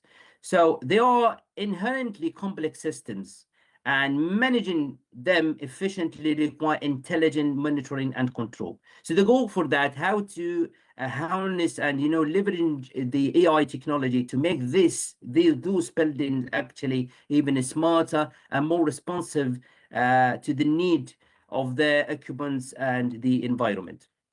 So as you can see, this is the evolution. Yeah, this is the evolution now. So the evolution of AI, building broader journey of AI itself, and we've moved from simple reactive systems like thermostat and turning on why the temperatures hits a certain threshold to much more sophisticated environment.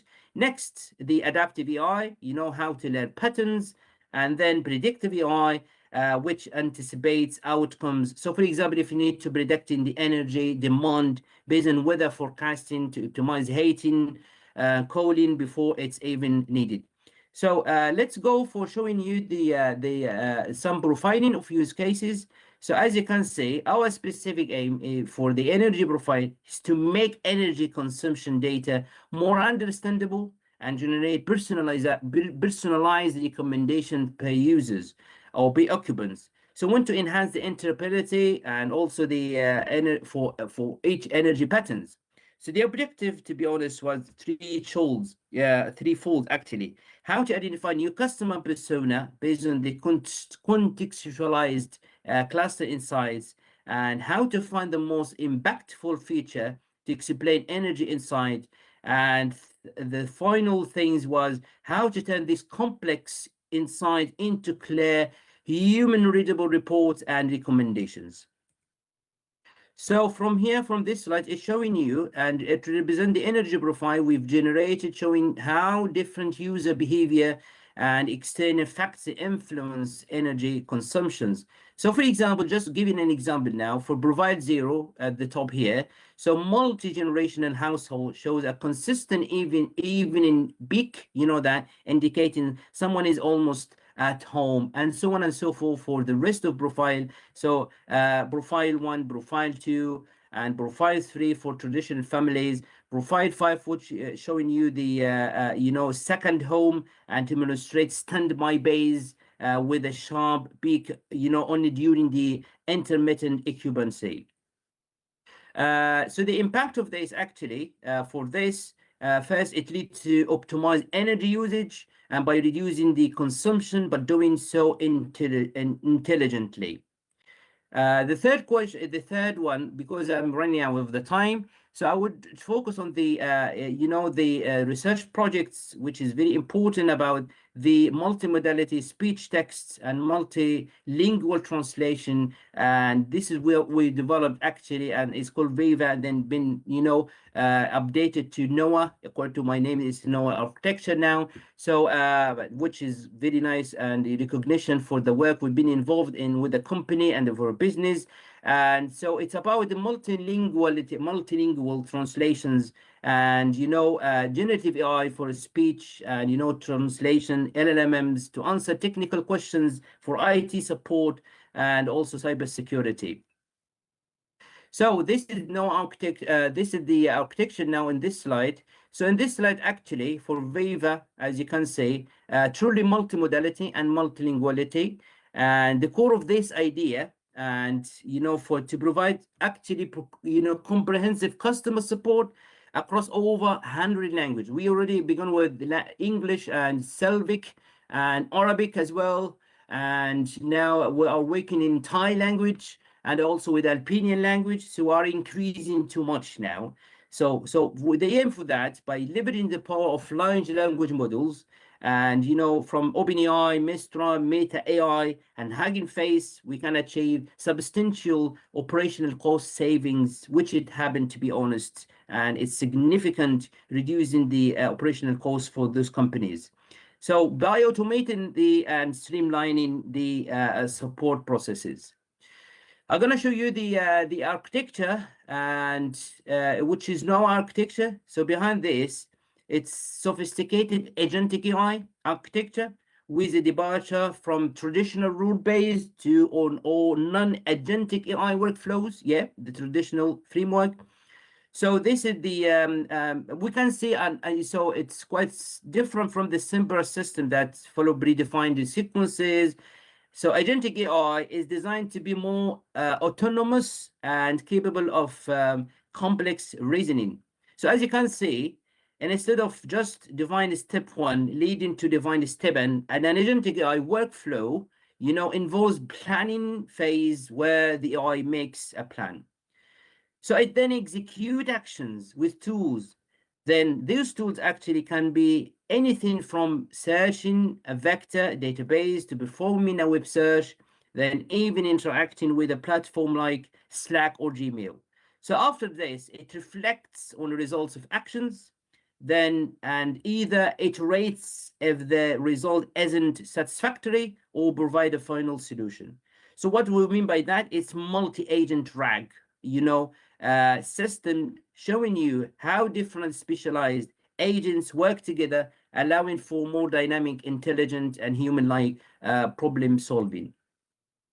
More deeper in this, so this is diagram actually, this is the one before I ended up. So this diagram provides comprehensive view of NOAA, which is the neural operated assistant architecture, highlighting how all these components together come together in practical application now.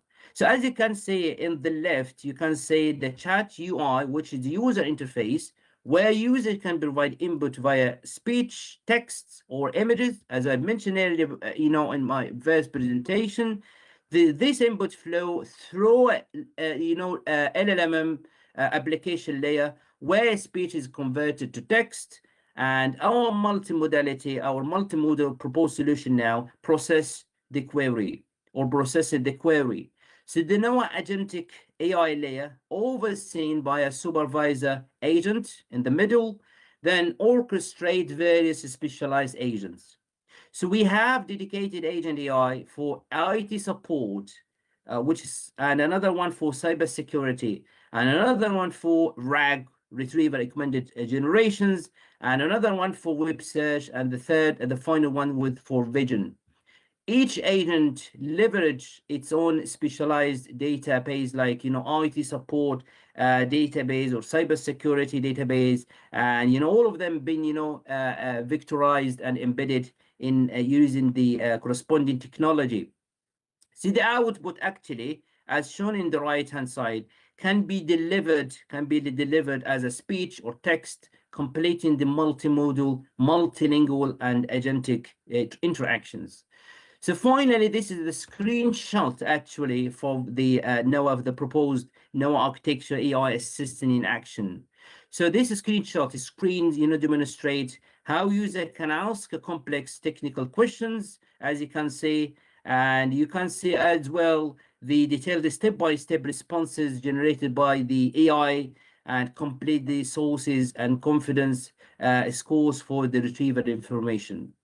So below, as you can see, the answers, from the agents executed actions, and that multiple agents, RAG agents, and web search, cybersecurity collaborate to provide this comprehensive response. So at the end, and this is final slide. Thanks for your patience. Now, I need to conclude that I would like to leave you with some thoughts on where this field is heading, and the future of AI is increasing. So multi-agent AI and society, the society of agents, where multiple specialized AI collaborate to solve even more complex problems, such like NOAA system as we proposed. and also for the generative, BI business intelligence, as well as for knowledge graph continuing to be crucial and to try to structure and connecting vast amount of informations, enabling more intelligent reasoning. Finally, I would like to thank you very much for the time and your attention for attending today. I'm so sorry for missing the session earlier in my scheduled slots, but it's been pleasure, to be honest, to sharing this insight with you guys today, and I hope you found it as engaging as I did. So I'm happy for any questions, and thank you for the kind invitation. Thank you very much. Have a nice day. Thank you, Dr. Noor. Thank you so much. This is Dr. Madiha. I just have one question from you. This is, I must say, a very truly inspiring topic. But I would like to ask, how can we ensure safety alignment and human oversight as AI is transitioning from passive language model to active agentic systems? Yeah, this is very interesting question, and this is what we build this solution now architecture now.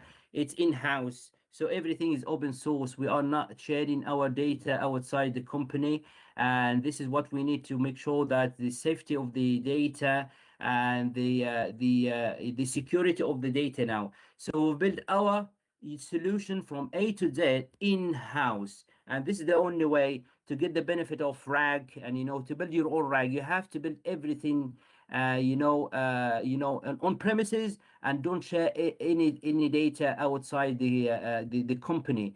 And this is what we this is very interesting, and this is the what motivated us to think about this project. We are not sharing our data anywhere, just in-house, and everything is built from scratch and developed everything using open source libraries and packages.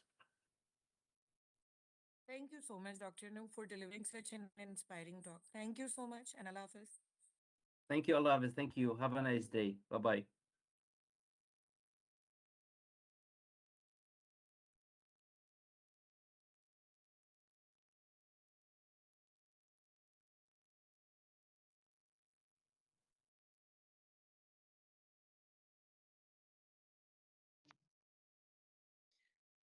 Thank you. And with that, we now move to the final talk of this session.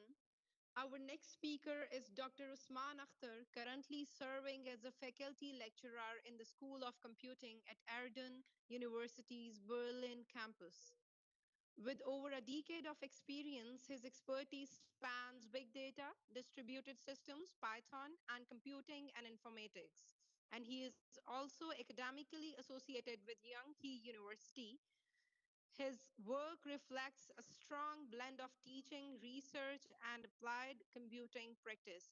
Ladies and gentlemen, please welcome Dr. Usman Akhtar.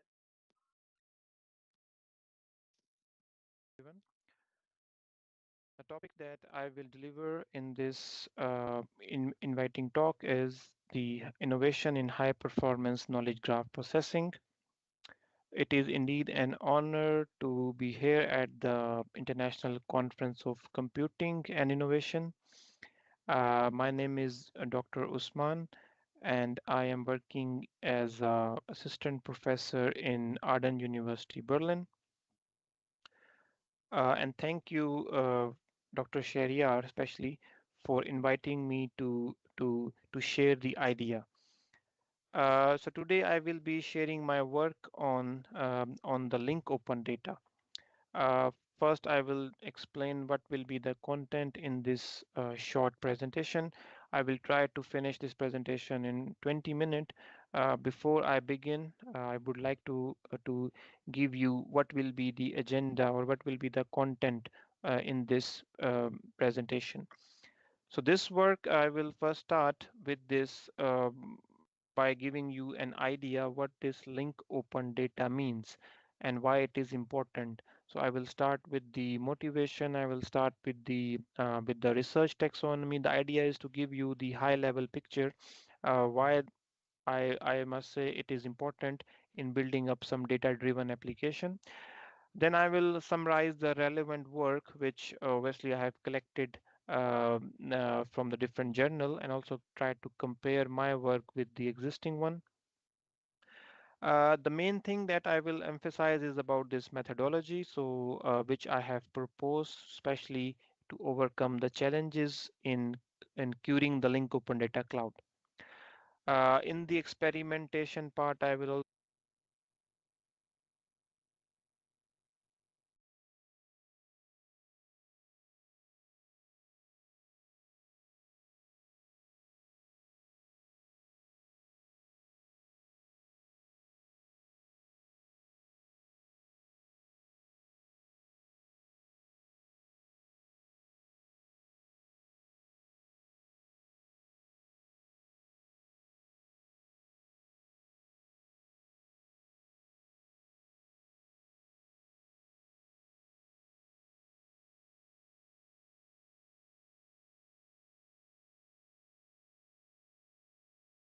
the result that I have collected after implementing it, and then we will continue to the future work how we can utilize it. So let's begin with the background. Link open data, which normally sometimes we call as a LOD, is a kind of a distributed knowledge base. And it why it is important nowadays, because it's publicly available, the data is free of cost, but the data has some format. Uh, and it is an interconnected kind of a web of data set. Let's suppose if there is a data set of healthcare and it is connected to some biotechnology, and biotechnology is connected to chemistry. So all these data set or some other government data set, that all are connect together, and that is we call as a linked. And this data also present in a specific format we call as an RDF.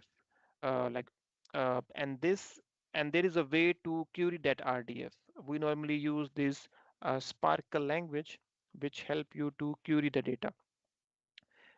Now the problem is, because of this huge amount of data, and this data is continuously growing, so there is a problem to query it.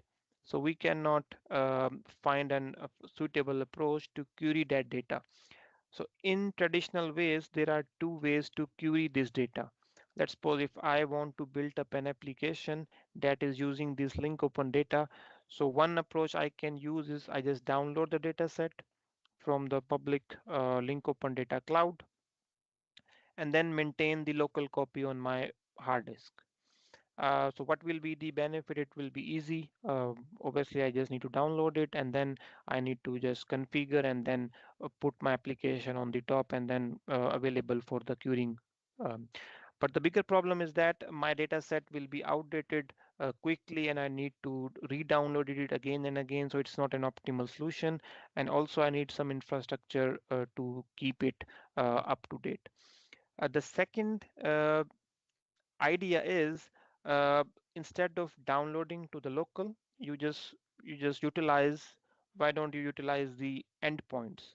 Like you use some APIs, you can connect that API to those publicly available endpoints. So that is also the second approach. uh, but sometime, if let's suppose you have put your application with the help of this API, and somehow this API is not working well. And that often the case of link open data. The APIs are not publicly available 24/7. There are some downtime happen, low availability, which I mentioned in my research. So all these things are very frustrating for the data scientists to apply it. Uh, so here is the solution which I have proposed. So I have proposed a cache-based solution, because I will go with the second idea of queuing the endpoint, but still uh, how you can optimize it. So this is the way we call as a client-side caching approach. So this caching will help us to better understand what content should be cached and how to optimize the query. I will go into the detail when we go into the methodology section, but this is the overall motivation that I want to start with. Uh, and then by this motivation, we can quickly go through the what is the research taxonomy will look like. So this is basically a problem of information kind of a retrieval or information search. And instead of relying on server side caching, I propose the idea of the client side caching. And this is how this idea will goes further into the to the similarity matrix, because I want to capture the data that are changed. So I have proposed this approach of change matrix. And to optimize the query, I propose this query augmentation, and also to optimize the cache. Instead of time-based replacement, I propose something called frequency-based replacement. So this is the formalization of the research problem. The research problem itself is highlighted over here. You can read it. I think it is self-explanatory. I have put the references over here which help you to understand this is a common problem, and other researchers are also trying to work on this problem. The bigger goal for our case is to improve the bottleneck and also improve the query time of the link open data. Obviously, we have established some objectives. We need to design something called client-side caching.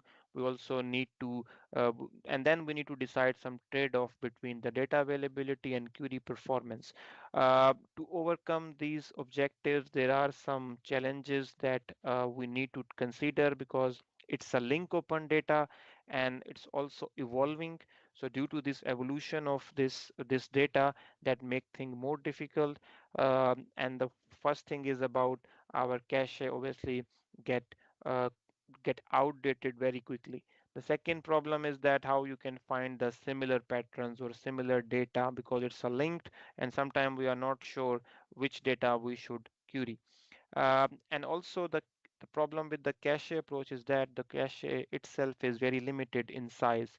So how you can make it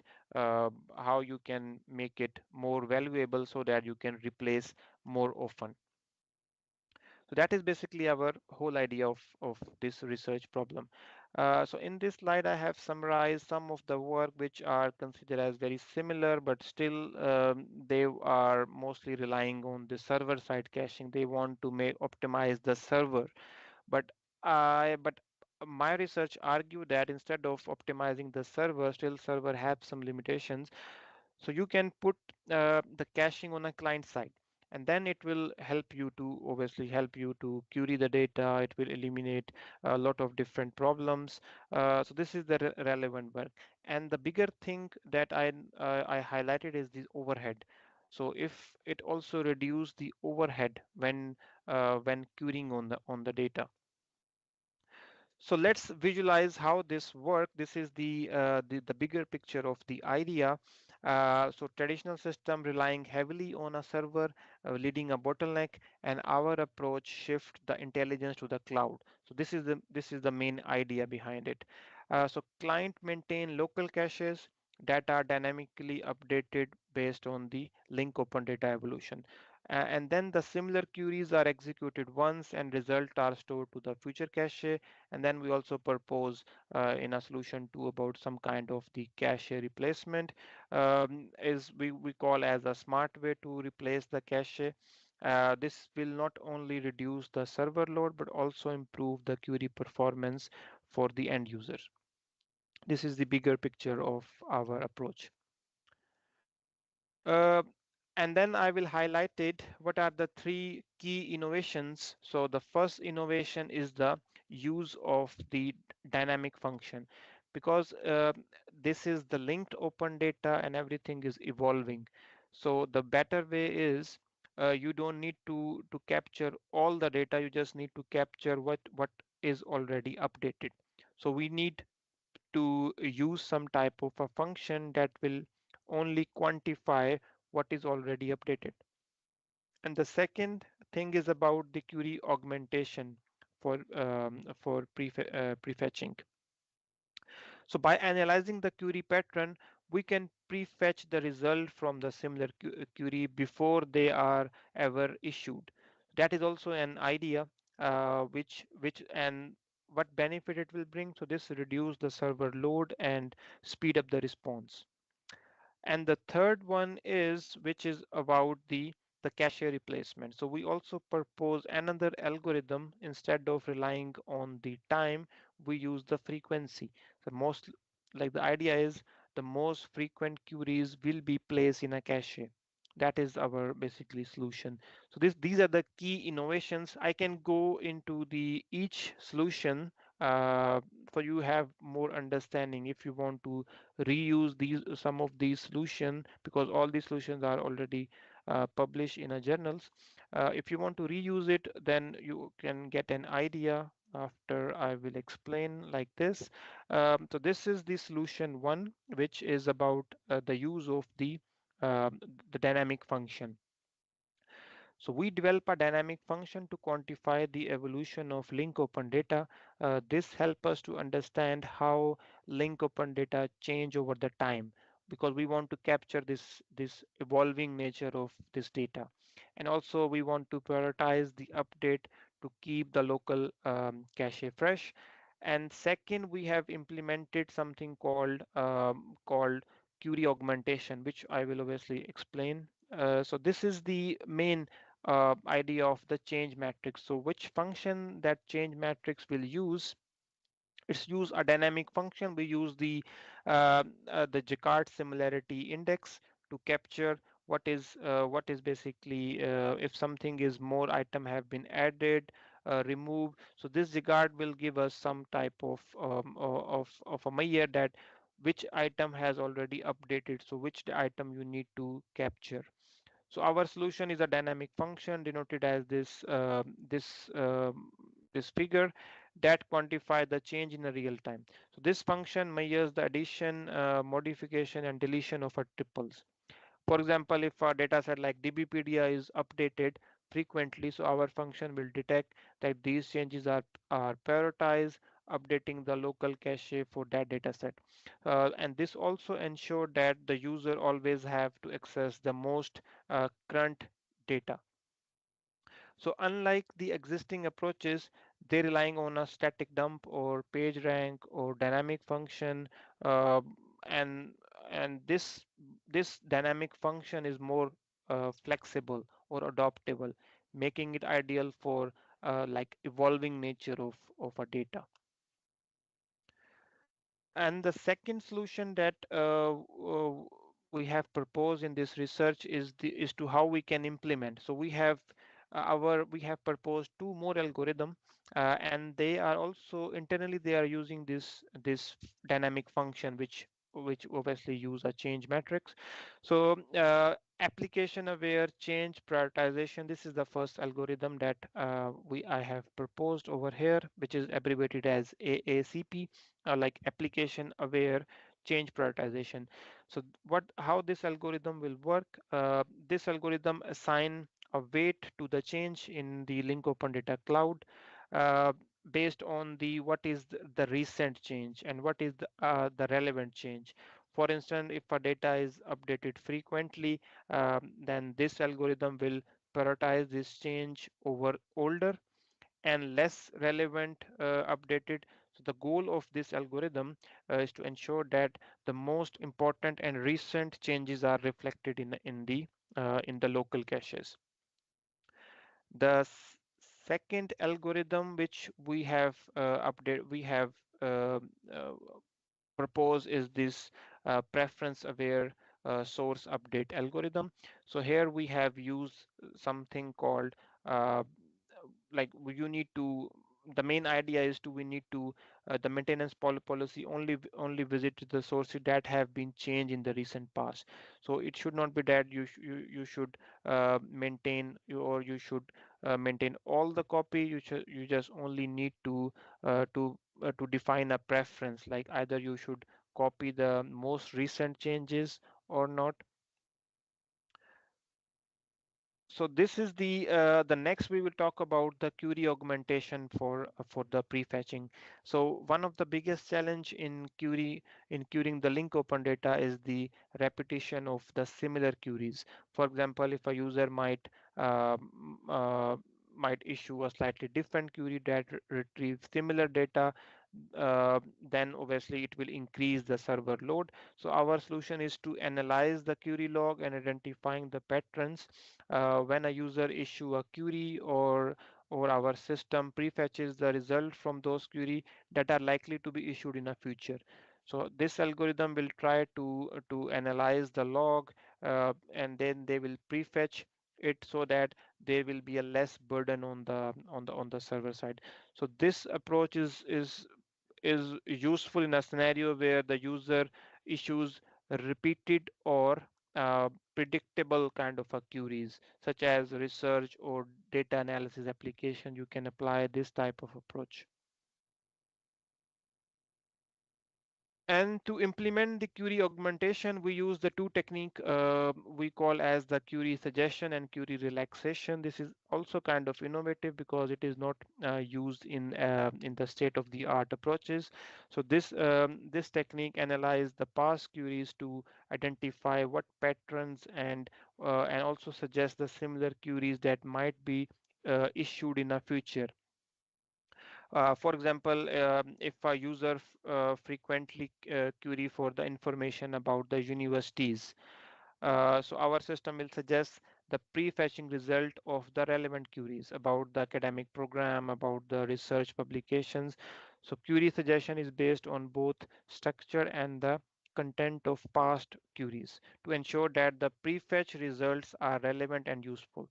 And the second approach that we have proposed is the query relaxation, which goes to the a step further by modifying the queries to retrieve the additional information that might be useful.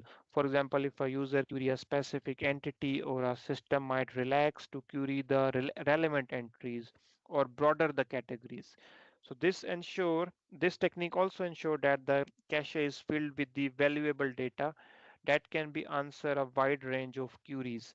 Uh, and this can also bring lot of benefit for the data driven application. So together with the query suggestion and query relaxation, which making our prefetching system both intelligent and adaptive, and ensuring the user have a fast access to data that is required.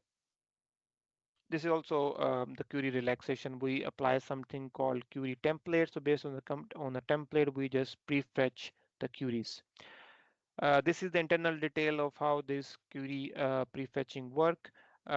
Maybe I will skip this algorithm. I will give you the brief idea already that how prefetching is important in the perspective of data intensive application where client required to query the data again and again. And now, after explaining the solution one, and we move to the solution two, which is about the cache replacement. So let's discuss the frequency based cache replacement policies, because in the existing work they mostly consider the time base. So based on the time, the cache will be updated. So our idea is to more about the frequency. So traditional cache replacement policy like LRU or LFU, like LRU mean the least recently used or least frequently used, that often replace data based on a time. So however, these method don't always reflect the true value of a data in a cache. So our approach is different. Instead of replacing data based on a time, we track how often the piece of the data is accessed, because we already propose an algorithm. So data that is accessed frequently is considered more valuable in our case and retained in a cache, while less frequently accessed data should be replaced. For example, if a data set about the popular research topic is accessed often, so it will stay in a cache. And even if it is older, on the other hand, if the less popular data set might be replaced to make more room for the valuable data set. So this policy ensure that the cache is filled with the most relevant and useful data, and also maximize the hit rate and minimize the overhead. This is one of the how this frequency based algorithm work. So we use this exponential smoothing kind of a forecasting variable that we have used mostly, and this is borrowed from the other techniques of statistics where the exponential smoothing is mostly used for the forecasting the data or forecasting the stock. But we get the idea from this smoothing function and apply it into the cache replacement part. Let's now move to the experimental section. So in the experimentation, we put our methodology to a test, uh, and then we also compare it with the candidate approaches. We also mentioned that the valuation metrics that we have used. So overall, the data set that we have utilized is these two data set, because this data set is available for the every month, and we can able to capture the evolution of this data set, uh, and and also we have compare these two data. These are the characteristics what is inside uh, the data set that is present. Our evaluation metrics is accuracy. We use effectivity and also performance. Let's dive into the results, starting with the maintenance quality. So our goal here was to evaluate how well the maintenance policy keep the cache up to date. So we measure the F measure score. We combine precision and recall to provide a single score of accuracy. Our proposed approach achieved the F measure of 90% as compared to the other state-of-the-art approach like page rank and age-based replacement, which score obviously poorly because they either focus on irrelevant metrics or fail to adopt the dynamic change in the data. So in contrast to the dynamic function and algorithm that we have proposed, that the cache are always up to date with the most relevant and the recent data. And this high F measure also demonstrate the effectiveness of our approach in maintaining the cache accuracy and even in the link open data cloud. Uh, we also take into the maintenance quality. So this table also compare into the different data set. The total query execution in our approach is 90. The most of our approach, they execute less irrelevant queries as compared to the other approaches. So this result highlight the efficiency of our approach by focusing only on the relevant updates and minimizing the overhead. We can claim that we can create an accurate and fast retrieval of the data. Uh, Now let's discuss about the maintenance cost, which refer to the time and the resources required to keep this cache up to date. So our approach significantly reduced the maintenance time compared to the existing approach. Strategies like page rank, size, uh, also are all are all are basically containing some poor performance in this diagram. So in contrast to our system performance, we reducing the impact of the performance. Uh, as a result of our approach, we achieve a lower time of just 5 seconds as compared to the much higher time for the existing approach. So by reducing the maintenance time, what will be the impact? So we improve both the performance and the scalability of our system. So make it ideal for a data intensive application or some kind of the real world application. This is again the detailed side by side comparison of of different approaches as compared to the cache hit rate. Uh, if you can compare the different methodology, our approach by using this exponential smoothing technique, because we are using this exponential smoothing, and this will help us to achieve the higher hit rate as compared to the other approaches. So overall, the approach increased the hit rate by 5.46 and reduced the query time by 6.34 as compared to the other state-of-the-art approaches. And this is again we applied on two different data set. So this is same, the hit rate is a direct result of our query augmentation and frequency based cache replacement policies, because we prefetches the similar queries and retaining the valuable data in the cache. That's why our overall cache hit rate is more as compared to the other state of the art approaches. Now this is also interesting result on the hit rate and space overhead. So our approach is almost achieve 90% hit rate. As I told, this means that 9 out of 10 queries were answered from the cache, and this also reduce the server load and improve the query the response time. The space overhead is also less as compared to the other approaches like LRU and LFU, and also the time overhead.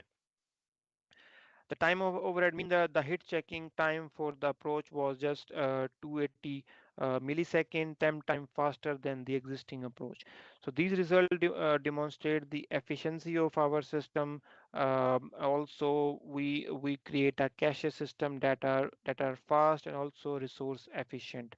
This is particularly important for the application that require the real-time access of data, such as AI model or interactive data exploration tools. So to summarize our experimental result, our approach achieved 90% FMIR for maintenance quality, demonstrate high accuracy in keeping the cache up to date. We also executed fewer irrelevant updates and achieve higher effectivity. So that as compared to the existing state of the art approaches. Our system also deliver a hit rate of 90% and lower overhead, making it faster and more resource efficient as compared to the traditional method. So these results confirm that our approach is not only theoretically sound but also practically effective. So it addresses the core challenge of querying link open data and creating a system that is scalable, reliable, and efficient. Uh, if you have any question, you can also write to me. These are some of the selected references that I have put it over here. Thank you.